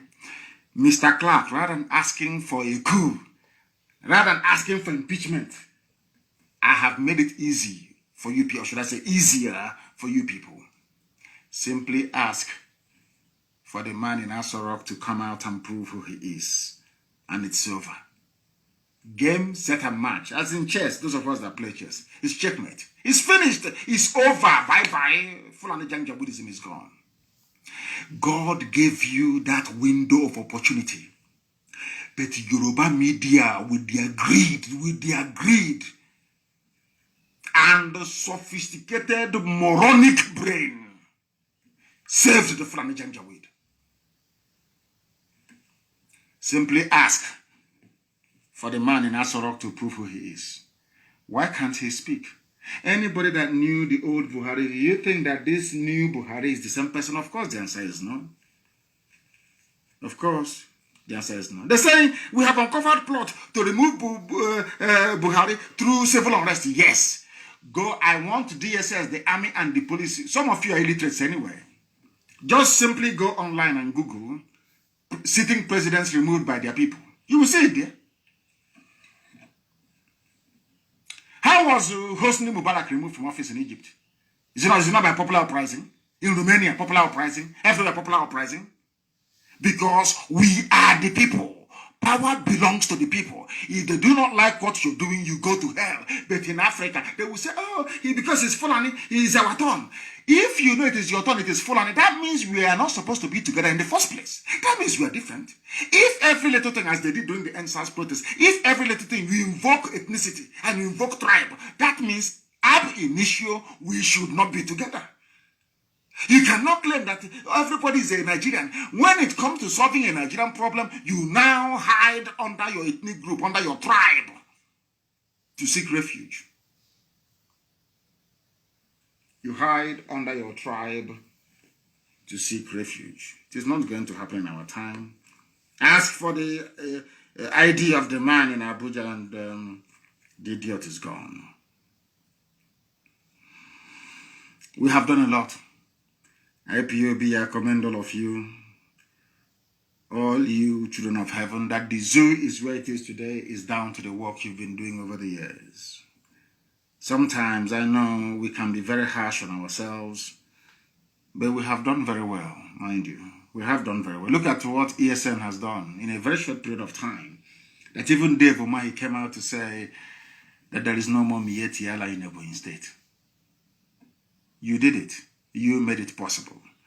Tenacity, doggedness, and determination. And that's where we are today. We have dissolved the zoo, more or less. And that is why some idiots that have been relegated to the background are doing everything to keep their name in the public domain, even at the risk of sounding like a mad dog. You know, one animal was making a caricature of himself.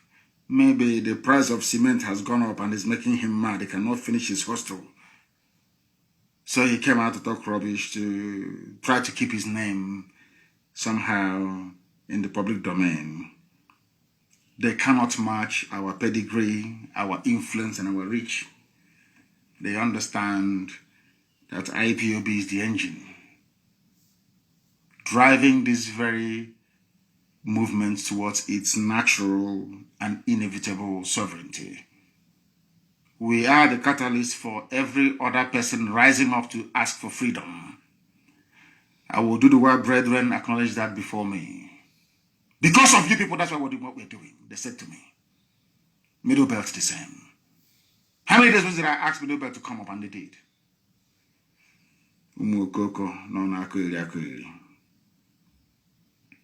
That is why I am glad this evening that the Middle Belt have released their country flag, their currency, and coat of arms, and we must encourage them. I am encouraging Middle Belt to continue to do what they are doing, because that is the right way to go. Freedom for everybody.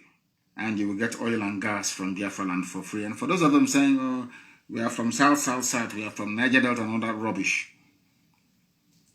Remember also we have the largest gas field in Ohaji. We have oil in Ebema, we have oil in Mbidi, we have oil in Awamama, we have oil in Aguleri, we have oil in Uguta. Yeah, are you listening to me? Oil everywhere, you know, Kwa.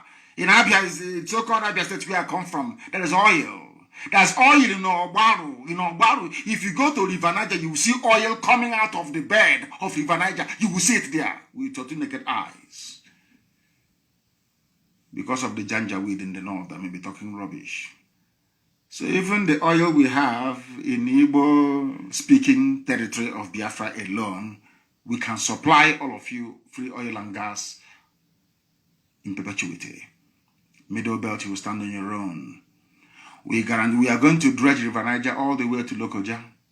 So you will have free, in fact, we will internationalize River Niger. So you will have free, toll-free shipping all the way to Lokoja, your river port. You have nothing to be afraid of. And everything I'm saying to you, we are going to put that in a treaty. Signed before Israel, USA, Canada, EU, China, and Japan. International treaty. So you will know that we have nothing to hide. We want everybody to be free. Our fight is not about oil and gas. I keep saying that to you all the time. We will give you oil and gas for free. That the very treaty guaranteeing that will be overseen by the international community. So we cannot renege on it. I want you to understand that this very day. That is why the death of the innocent must be avenged. I want to let the army and the police to understand this. If you go about killing innocent people, you're going to die as well. The time and place of your dying, people will choose for you. You will not know. You can be doing your gra-gra the daytime in a way, eventually you're going to die. I assure you of that. Watch and see. Hope Uzodema will not be there when you're dying. You see that guy, how you're doing it over now, he's shooting gun, they're jumping up and down. The day you will die, Hope Uzodema will not be there. And you would have wasted your life for nothing. And for those of them that want to be noticed, running around, that's the big thing. When they run out of cash, they want to attract attention from Abuja. They start singing. Hey, unknown government, come to my house. If you see unknown government, will you stand? The stupidity. Sabo. Sabo. To not be well with them. In the Middle Belt, they are crying. The reason why they are crying in the Middle Belt is because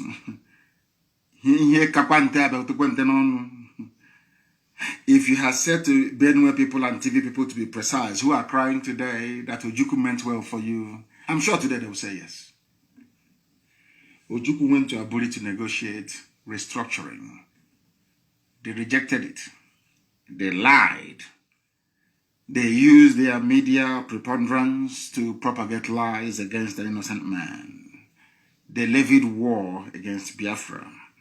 The first shot of the war was fired at Gakem, or Gekem to be absolutely precise, and it was fired by the Nigerian army. Fulani have always wanted to conquer us. Britain thought that the Fulanis were very mild, people, very stupid. They want to squander money. They want to own houses abroad and all the rest of it. They never knew that these are vicious, wild beasts. Now they have realized it. Britain is now saying, you can now say it, isn't it? Today, Benue, TV, those that they convinced, Igbo man is your problem, Biafra is your problem, they're the ones who are crying today. Even the first lady of Benue State is crying. Every day, killings in Benue, every blessed day, because they will take it from you. Unless you rise up now to do something.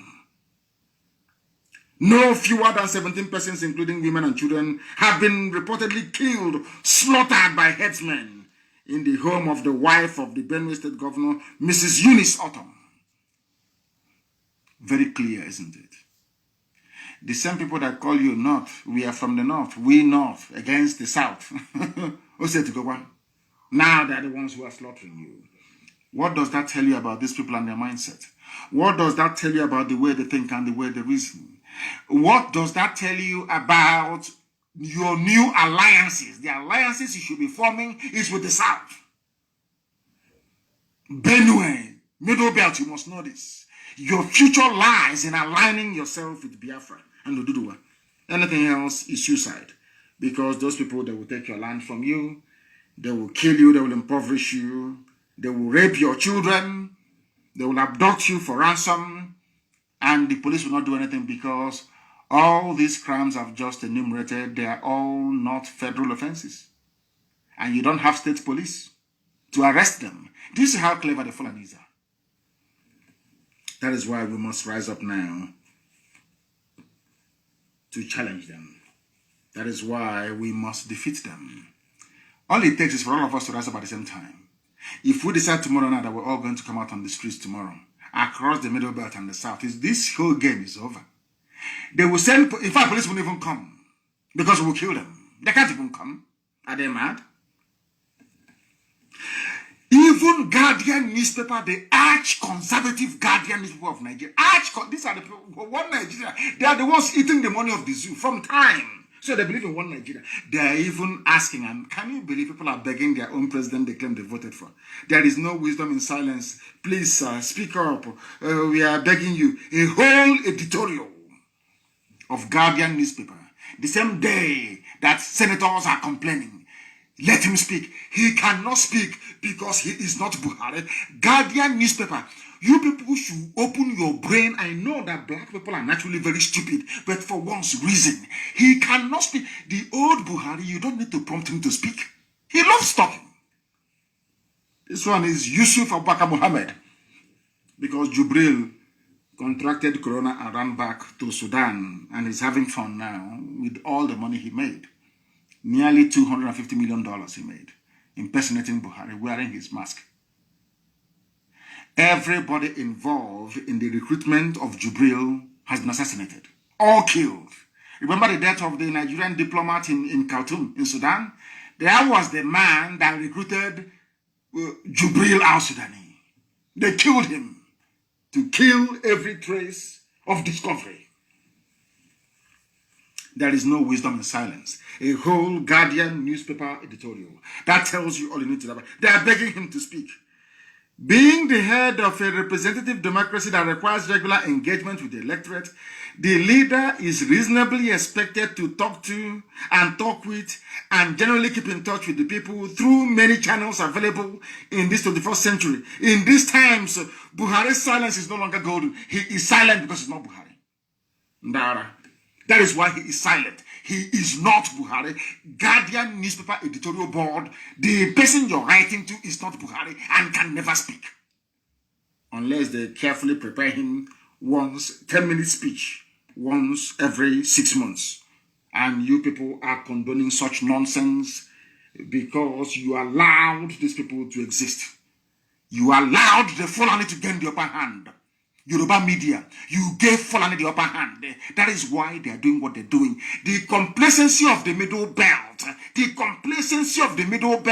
the likes of Gowon, of Danjuma, keep shouting your one Nigeria as they swallow you up. Keep shouting your one Nigeria. And they will swallow you up. Please come and speak to us. Come and speak to us. The army will never invite Sheikh Gumi. That the army can abduct Fadam Baka. The army cannot go and invite any bandit in the north because it's not an offense. But the army can summon an Ondo lawyer for saying that 3,000 Fulani people are camped in their area to tell you that these people, they planned all these things. Why you Nigerians cannot see it, I don't understand. A legal Mr. Wole Odushola said that there are about 3,000 Fulani men taking shelter inside Okitikuba army barracks. These fighters, they come and they stay in army barracks. He's a lawyer. They stay Fulani. These people, Nigeria, you people, you don't deserve to live. You deserve what the Fulanis are doing to you. Fulani will go and bring killers and murderers, terrorists, and put them in army camp. And the army will provide them support. When I told you that the army provides support for Fulani terrorists, you never believed me, but it is here. From a Yoruba man, no? Not from a Biafran. And you know what the army did? The army invited him for arrest. We are going to arrest you. Who asked you to say such a thing in public? That is your one Nigeria for you. And I keep asking everybody, is this the Nigeria you're praying for? Is this the type of place you want your children to be born and to be raised in? These are evil people. These are people who do not even understand the meaning of governance. These people do not have common sense. Their brain is dysfunctional. All they want to do is to conquer you. Look at Middle. For those of you shouting one Nigeria in the south, go to Middle Belt and see what's happening to them. For those of you claiming Nigeria will be better one day, I want you to go to Benue State, I want you to go to Kogi State, I want you to go to Niger State and see what is happening to them before you pray for one Nigeria. The reason why these things are happening to them is because they were interested in one Nigeria. They were. And a whole army barracks is now housing terrorists. And any day we chase those terrorists into the army barracks, you say, oh, they're attacking the army, our security forces, our security services. All of you writing your security services, why don't you blame your army when they're harboring terrorists in their barracks? Why don't you blame them? You will not blame them, but you want to blame those who are blowing the whistle on these animals from the Sahel. Look at how the Fulani Caliphate terrorists, they did not just fall from heaven. It was the likes of El Rufai, the same Fulani politicians that groomed them because they want to remove Jonathan from office. There is no show of force in the north, but in the east, people are being killed. A businessman was killed with a friend in his car in Owerri. I have not heard anybody write any condemnation or condemnatory statement against the army in Owerri. No one. But any day there is revenge attack by unknown gunmen on these people, you start writing your rubbish. Now that this man has been killed with his friend, for not he's a businessman, in his car, they shot him dead. Tomorrow now, when an army or police officer is shot dead, you start talking rubbish as usual, talking nonsense. But nobody is talking about this innocent man that has been killed. The zoo is the way it is today because of people from the south encouraging evil that the Fulani people have been doing. As if it won't stop there. Because now we have risen up to pick up arms. I'm saying it live so that the whole world can hear me. We have picked up arms to defend our land against Fulani terrorists. We are no longer going to turn the other cheek for you to slap us. No, no, no, no. Before you even finish, if you raise your hand to slap us, we'll slap you 2 times already. Now they want to control firearms coming into the country. And do you know who they appointed to control the firearms? A Fulani man. So Fulani will simply take the firearms from you and give it to Mieti Allah to continue killing you. They said that their president, Yusuf Abubakar Muhammad of aka Muhammadu Buhari, has approved the establishment of a national center for the control of small arms and light weapons. And who is going to head it? Nigeria and federal character. I remember when they used to torment Jonathan on federal character. You implement federal character. You're no longer following federal character. Yoruba media was busy pushing Jonathan. I don't know why the Yoruba media are afraid of Hausa. I do apologize to Hausa. Afraid of Fulani people anyway. Yoruba editors, why are you afraid of Fulani? You wretched, lily-livered cowards. Why are you afraid of Fulani? Under Jonathan, you are writing junk, all manner of rubbish. Yoruba pastors every day preaching against Jonathan, coming out and having rallies. All of a sudden, you can no longer have rally under your fearful Fulani masters. You're cowering like a wretched coward that you are, all of them. Thank God for the young men and women of Oduduwa land. They have risen up. They're the ones I have respect for. And of course, Paya Adebanjo. The rest I have no regard for them. Look at Yoruba pastors, what they were doing. You build 10 billion people auditorium, collecting money to speak the truth to power. You cannot do it. You cannot do it. And you call yourselves men of God. You are not men of God. You are men of Lucifer. You are men of the devil. The Jesus Christ that you claim you emulating. Being a Christian means being a follower of Christ. I'm speaking now to Yoruba mega pastors because they are thieves. They are criminals. I'm saying it live on air. You know me, I don't give a toss. I speak the truth, always. Yoruba pastors and their media are evil. Yoruba pastors, I want to teach you the Bible because you don't know the Bible. I want you to refer back to your Bible. I don't have the exact verse, no, whatever, but I want you to go back to your Bible. Yoruba pastors, the mega pastors. Not the man on House on the Rock, oh. Not, is it Adefrati? Is it Adefrati? He's called Adefrati. I don't know his name. I am exempting the pastor of the House on the Rock. He's a good man. And a man of God, I must say. So, I must qualify what I'm saying. But you see the other ones with private jets and their white suit. Those criminals, businessmen with the Bible. I don't want to curse them because there's no need. I don't want to curse them. You people attack Jonathan about federal character, that not enough Yoruba people are in the service of the government at ministerial level. Then you complained. You held rallies. Today, there is death everywhere, every blessed day. You cannot rally anymore because you're cowards. You're not serving God. The Christ you claim you're following, this is for Yoruba mega pastors, with the exception of House on the Rock.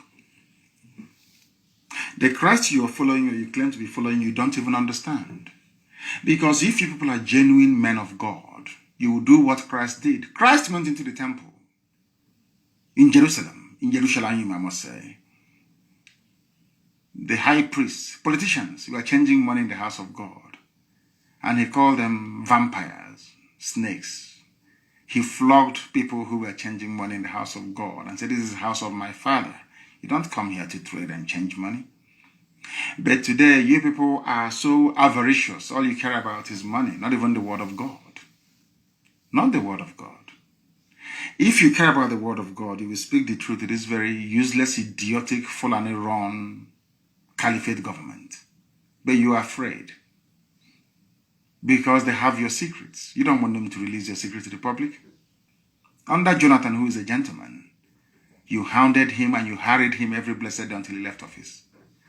You kept calling Christ and you kept calling God. The time has come for you now to come out and call Christ and call God, and you are all missing.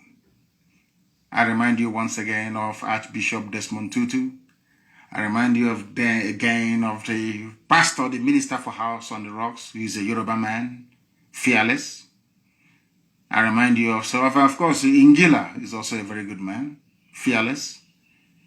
Mount the pulpit and condemn evil, you cannot do it because you're all compromised. Because you're all businessmen. I feel sorry for those of them that go to listen to you people. I feel sorry because those ones are going straight to hell. I feel sorry for them, honestly speaking. Ignorance upon ignorance. That is why, let me tell you the name of the person who is going to be the new coordinator of light arms. So you don't bring in arms into Nigeria. His name is retired Major General A.M. Diko. Fulani. Everything is Fulani. And you're all clapping. Yoruba media. Anytime I'm calling somebody and I'm pointing there, they're evil. Yoruba media. It won't be well with you people. That people are dying today in Taraba, in Yobe, in Borno, in Sambisa, anywhere is because of Yoruba media. Yoruba media, they always side with the oppressor. Always siding with the oppressor. I don't know what is wrong with them. Is it that you people are born with this evil inside you? Or once you study journalism, you become evil? What is wrong with Yoruba journalists? That you're always siding the oppressor against the oppressed. You people are evil, along with your pastors. Very, very evil people. And thank God for the new generation. The new arms controller is his Fulani man. So he can take your guns and give it to Miyetti Allah to be killing you. Not one day has Miyetti Allah, president, been invited by the DSS or the army for questioning. For all those inflammatory remarks. Not for one day. Not for one single day, never. I remember Punch newspaper when they were persecuting me. And IPOB killing us. The editor of the Punch newspaper never referred to Buhari then as a major general. It was only when a Yoruba man was illegally arrested that they changed. And the Punch newspaper editor wants me to think that we are all Nigerians. You work for one Nigeria. Such nauseating hypocrisy. Hypocrisy. That is why the zoo is the way it is. That is why you have no running water, you have no good roads, you have no light. Because it is the duty of the journalists to wake up the consciousness of the people, to teach the people what their rights should be. It is not happening. It is the duty of the men of God to rise up to speak truth to power. They do not do it, with the exception of a few people. That is why the zoo is in the mess that it is. Yoruba journalists are there, and only Lagos has a viable seaport, whereas the same Atlantic Ocean flows through Warri, flows through Iguacha, goes through Calabar. It never touched Yoruba media one day to say, this is not good. We are in the same country. In the interest of this one Nigeria, we feel that Warri seaport should be opened to employ people to move goods down there, to develop that very area economically.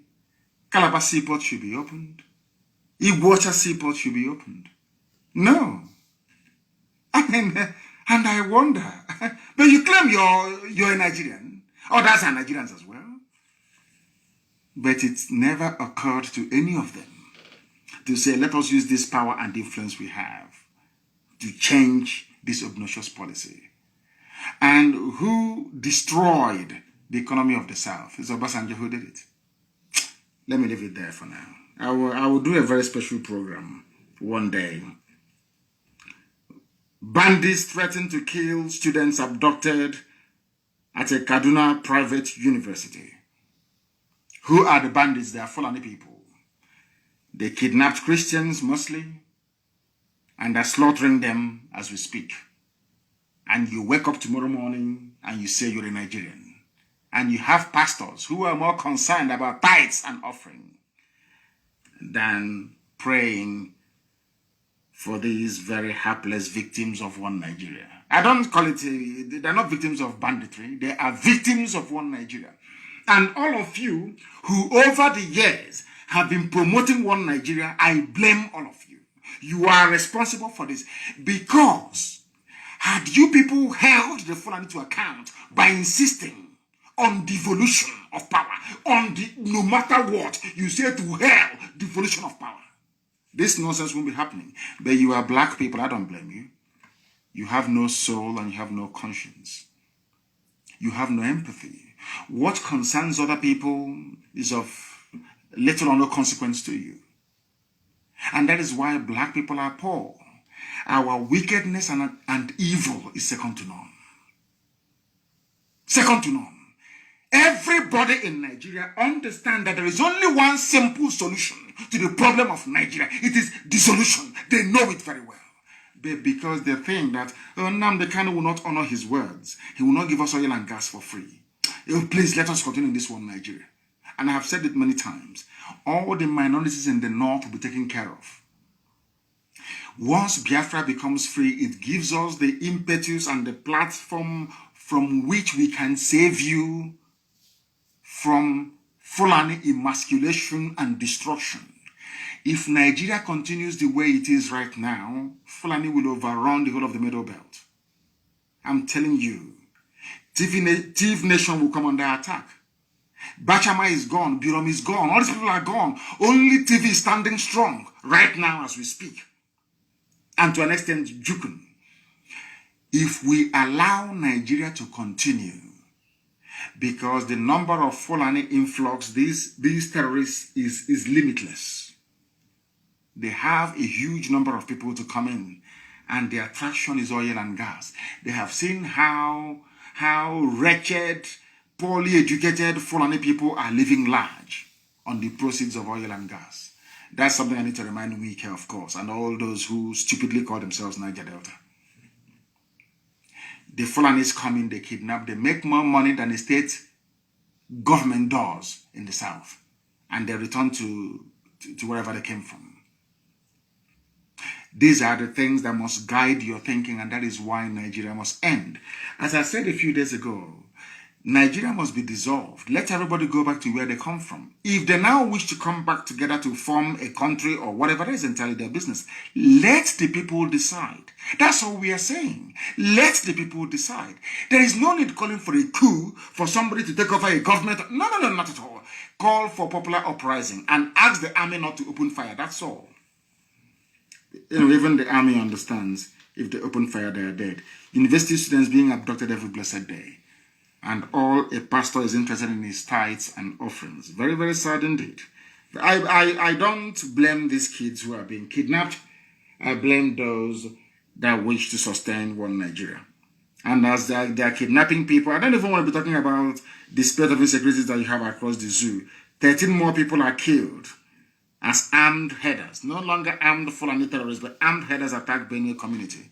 Benue is under attack and under siege. The sooner they reach an agreement with us, the better for them.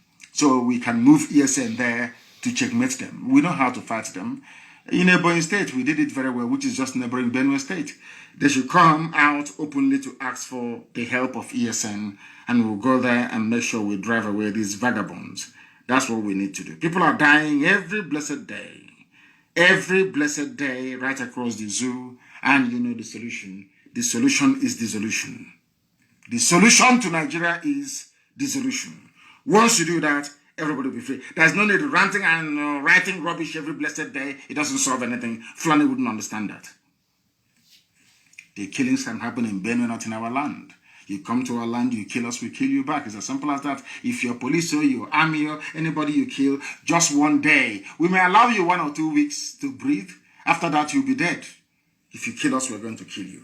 So under this climate that you have people saying, South will not be annexed. I don't want to talk about this great harlot. South will not be annexed. Buhari's aid backs week. Just imagine. The same thing that they did from the Middle Belt. The same thing that some fools did from Yoruba land. The same thing that some Ifulefus did in our land. Look at it now. There is Fulani at your doorstep and you're crying and you're lamenting. South will not be annexed. And you went to school. And I tweeted actually. I said, I made a tweet which was very popular today, I must say.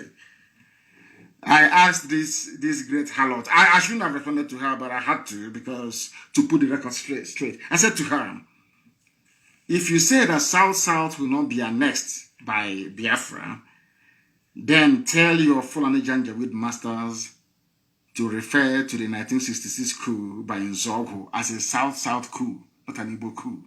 That's number. I'm sure that will shut her up. And the other lapdog, the other Fulani, Wike is the wife, the husband is Tambua. Dinaloya or Tambua. You know, once I don't want to be, this is a family radio, I don't want to go too far. I don't know what they put in his mouth. I don't know what Tambuwal put in his mouth. Maybe it's lollipop, I have no idea. That is why he's talking rubbish. Talking rubbish. And they talk about South and the Niger Delta, all this rubbish. First of all, Imo State is in Niger Delta, for your information. Abia State is part of Niger Delta. For those of you idiots hiding under Niger Delta to be talking rubbish. That's number one correction. And number two, let us not label ourselves with this whole South, nomenclature, all this rubbish. Where is, who was the, maybe they won't know because they didn't go to school anyway. Wike, after snorting cocaine, he'll be talking rubbish. We cannot ask you a question. Where is General Philip Effiong from? And by the way, do you know that General Philip Effiong was the last head of state of Biafra? Head of state, general, head of state. Are you aware of that? Where is he from? He's from South, you know. Okay, so you want people to have regard for you more than the head of state of Biafra land? I'm asking you a simple question. You claim you're from the South. Very soon you'll be very close to Argentina in your Southness. I want to ask you a simple question. Are you telling me that people will have more regard for you than a general, a Biafran general and head of state, Philip Effiong, from your so-called South? I'm asking you. That thing your husband gave to you, Wike, because I know you're not a man. I don't want to go in, I don't want people to accuse me of homophobia because I'm not. Anybody can do whatever they like. That's their business. That's your boy, your husband, Tambuwal. They deny you go to Sokoto, they pull down your trousers and your boxer short. And you come back to Rivers, to a place you call Rivers, talking rubbish. After starting cocaine. If you know you cannot handle Tambuwal, why are you taking cocaine? Mike, why are you snorting? Why do you take cocaine? You don't want to feel pain. That's why you take cocaine. Before you go to bedroom with your husband. Not ashamed of yourself, idiot. You're talking rubbish. Philip Effiong is from South, so to speak. The last head of state of Biafra. And that is why Akwa Ibom is doing us proud. You're a wretched slave. Look at Ken Sere-Wiwa. Are you more than Ken Sere-Wiwa? Look at Mbaka. Mbaka used to be with them before. You're a wretched, cocaine snorting idiot. In 2 years' time, if at all the zoo can survive, you come down. Then you will see what will happen to you. fool. Keep making noise for the gallery. Keep making noise every day. Make noise. So your husband will acknowledge you from the north. That, hey, that's my girl. He's doing well in Rivers. He's doing well. You're not ashamed of yourself. May Elohim have mercy upon your soul. You're one man. Democracy is one man, one vote. You claim you're a Democrat, you behave as if you're a fool, a tin-pot dictator. Every component, ethnic nationality in Biafra land will have the choice to choose via a referendum if they are to become a part of Biafra or not. That day, should you wish or choose to do so, you will only have one vote. And I'm even sure that your wife will vote for Biafra. Because cocaine has eaten your brain. The day they will take you, the day Fulani will deal with you, I can forgive anybody in life, I can never forgive you. The day Fulani will take you. Mark today's date, 5th of May 2021. Everything I say comes to pass, I'm sure you know that. The day they will deal with you, I get you on an Allah. If after what Mbaka did for them, they are behaving this way, imagine what they will do to you. You're a very foolish man. A man whose local government starts with an Igbo name says he is not Igbo. The stupidity of these people is astonishing. If you're not Igbo, do you think, what do you think the German will see you as? So if you kill your fellow Igbo people, Fulani will promote you. Typical Sabo and the waste of space. Yet it was the same Igbo people that voted for Jonathan from your so-called South-South. The whole of South-South, how many votes did you give to Jonathan? Jonathan had the highest number of votes from the Southeast. True or false? Wike, all these South garbage idiots and Niger Delta morons. Southeast gave Jonathan more vote than all of you put together. Twice. Because as one man said to me, worry. I asked him, why are you voting for Jonathan? He said, Jonathan is my brother. It's inferiority complex. And the crimes you people committed, that's what is chasing you. You are afraid of abandoned property in Iguacha. You took the properties belonging to your own flesh and blood. And you know that in our culture, the land will strike you dead if you take your brother's property. It's in the Bible. It's in the Torah. Thou shalt not covet the property of your brother. It is in the Bible. Exodus chapter 20 verse 17. And we are the people of the old, people of the book. You understand this very well. That is why some of you in Equatorial land, because you stole properties that doesn't belong to you, you think that if you acknowledge that this, these are my brothers, so the land will kill you. Some of you grew up and went to school on stolen properties. Thieves, rogues, and Yoshi. That is why you say, I'm not Igbo. Because you were trained with money stolen from your own flesh and blood. You should be ashamed of yourselves. That is why you say you're not Igbo, because you know the land will kill you. As somebody said, it's only in the zoo that the more you educate them, the more foolish they become. The most unstable people in the world are Nigerians. Even their pastors are even more confused. Their politicians, they have no solutions to anything. Their chiefs and their emirs are just watching and pleading for allocation. The more you enlighten them, the more confused they become. After all these years, they can't even tell that Buhari is dead. That's how foolish your average Nigerian is. That is why the problem of Nigeria cannot be solved. Because Nigerians have refused to reason. And the only solution is dissolution. And, in their usual idiotic way in the South, especially in the East, a Fulefu brigade, you remember them shouting, Igbo presidency, Igbo presidency, Igbo presidency, Igbo presidency. I have news for you. why PDP considers Atiku's Saraki Tambuwal as possible presidential candidates. Umahi, are you listening? Umahi and Dodjus Okalo, are you listening? Ifulefus, are you listening?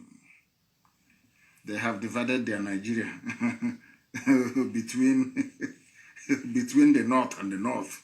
Because Sariki is the north. Tambuwal, that's Wike's husband, is from the north. And Atiku is also from the north. One Nigeria for you. These idiots. Anyway, I'm very glad because these noisemakers about Igbo presidency, they will now go and sleep. I have a few announcements to make this evening, very, very important, please. There are people who are visiting people's homes pretending that they are from PHCN to change your light bulbs for free. These are hardened Fulani terrorists. They will come into your homes and they will plant a bomb and it will go off. Don't allow them to come in. They will pretend they are from the PHCN. Usually 3 or 4 of them. They will come into your homes. They will plant mini sticker bombs at your houses and it will blow up and kill you and your family. Please alert all your neighbors not to allow anybody claiming they're from PHCN to access your property, please. And we have done a lot of work to make sure there is no checkpoint in our land. There are 1 or 2 places where we've been told there are checkpoints, but always in the night they run away. But we are making sure there is no checkpoint in our land. But as I said, that has now changed the situation and given free rein to some people to do whatever they like. There is a toll gate somewhere at a Nemel bus stop, a toll gate. They are collecting money from people. 1,000 for big lorries and 200 is from the Navy. At Inemel bus stop, Navy, at Mount checkpoint, close road, collecting money. Before you start crying and feeling sorry for them, tell them to dismantle the roadblock. At Inemel junction, ask them to dismantle the roadblock. And I'm asking the governor of Anambra State to ensure that this happens within the next 2 days. Dismantle that roadblock. I don't want any Navy, Air Force, or any roadblock. I do not want it. Very, very important, please, that you remember this and do something about it immediately. Newi community or Newi town, they formed a vigilante group. That vigilante must be allowed to function in Newi. Because people who are capitalizing on the absence of Nigeria police, that of course they've been driven away. As I said, no checkpoints, I don't want it. People should not capitalize on the absence of police to be committing crime after taking drugs given to them by politicians. Because ESN is in the bush, that is why groups like Newi Vigilante Group must be in the town. Onisha Vigilante Group, the same. They will not inform on ESN. If they do, then they're finished. They must be allowed to operate. Newi Vigilante will operate.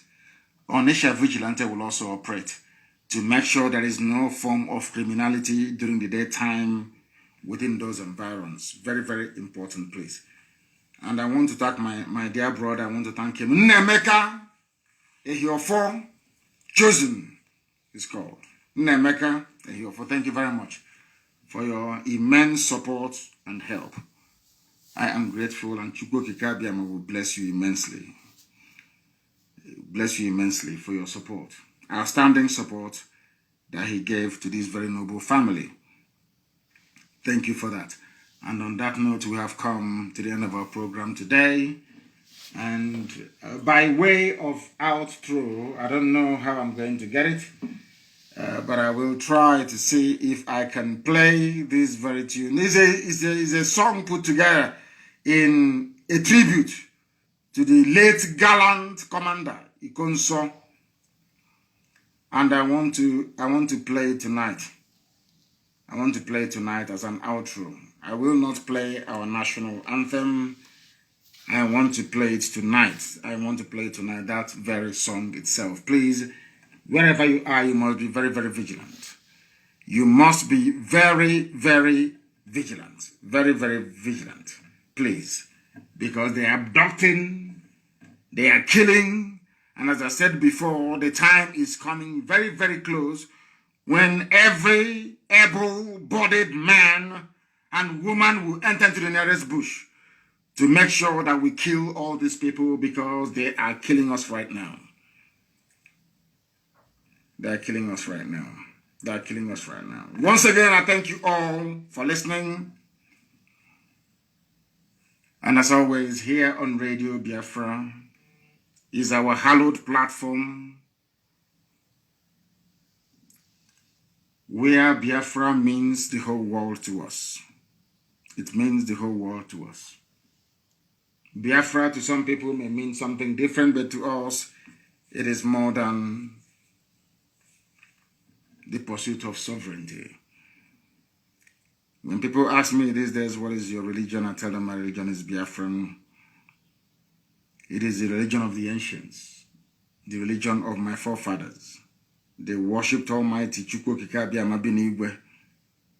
and that is the God I'm going to worship. And that is the God that I worship. I don't worship idol. Here on Radio Biafra is where we worship Elohim. Nimemon is Yoku. Because only God Almighty in heaven is our God. From me, from here, it is good evening. And I know wherever Ikonso is, he is watching and listening to us. Biafra's Got Talent exclusive. Ikonso, Ikonso, Ikonso, la dudo, Ikonso. As we continue to be very great and powerful, Ikonso with the chalice of God, the Holy Grail himself.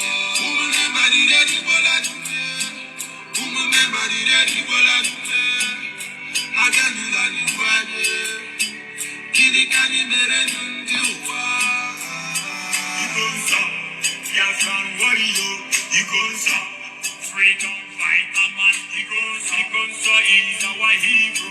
Ikonso is the rest of the paradise. Like a soldier, and you die like a soldier.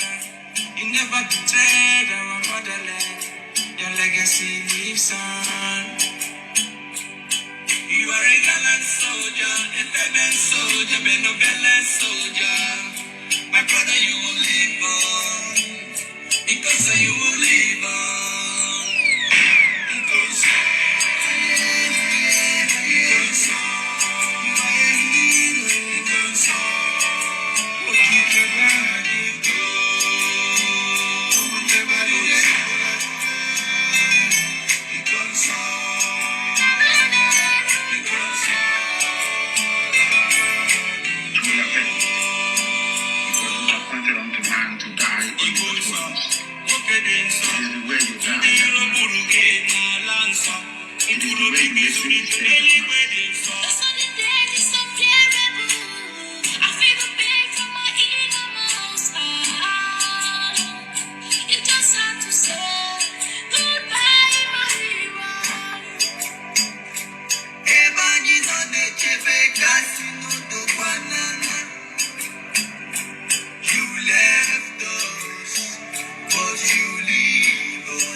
They choose to be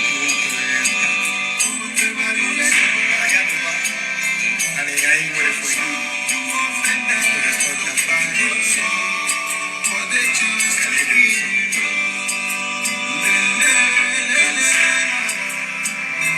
We revenge. There will be no mercy. There will be no mercy, I'm telling you. God, let us continue. Because the will and the Also, your death will be remembered. Because you are a hero. As Biafrans mourn you, the whole world mourns you too. It really pains my heart that you cannot walk. You are a hero. The shock can never go out of my heart like anymore. Because continue fighting. You are a hero.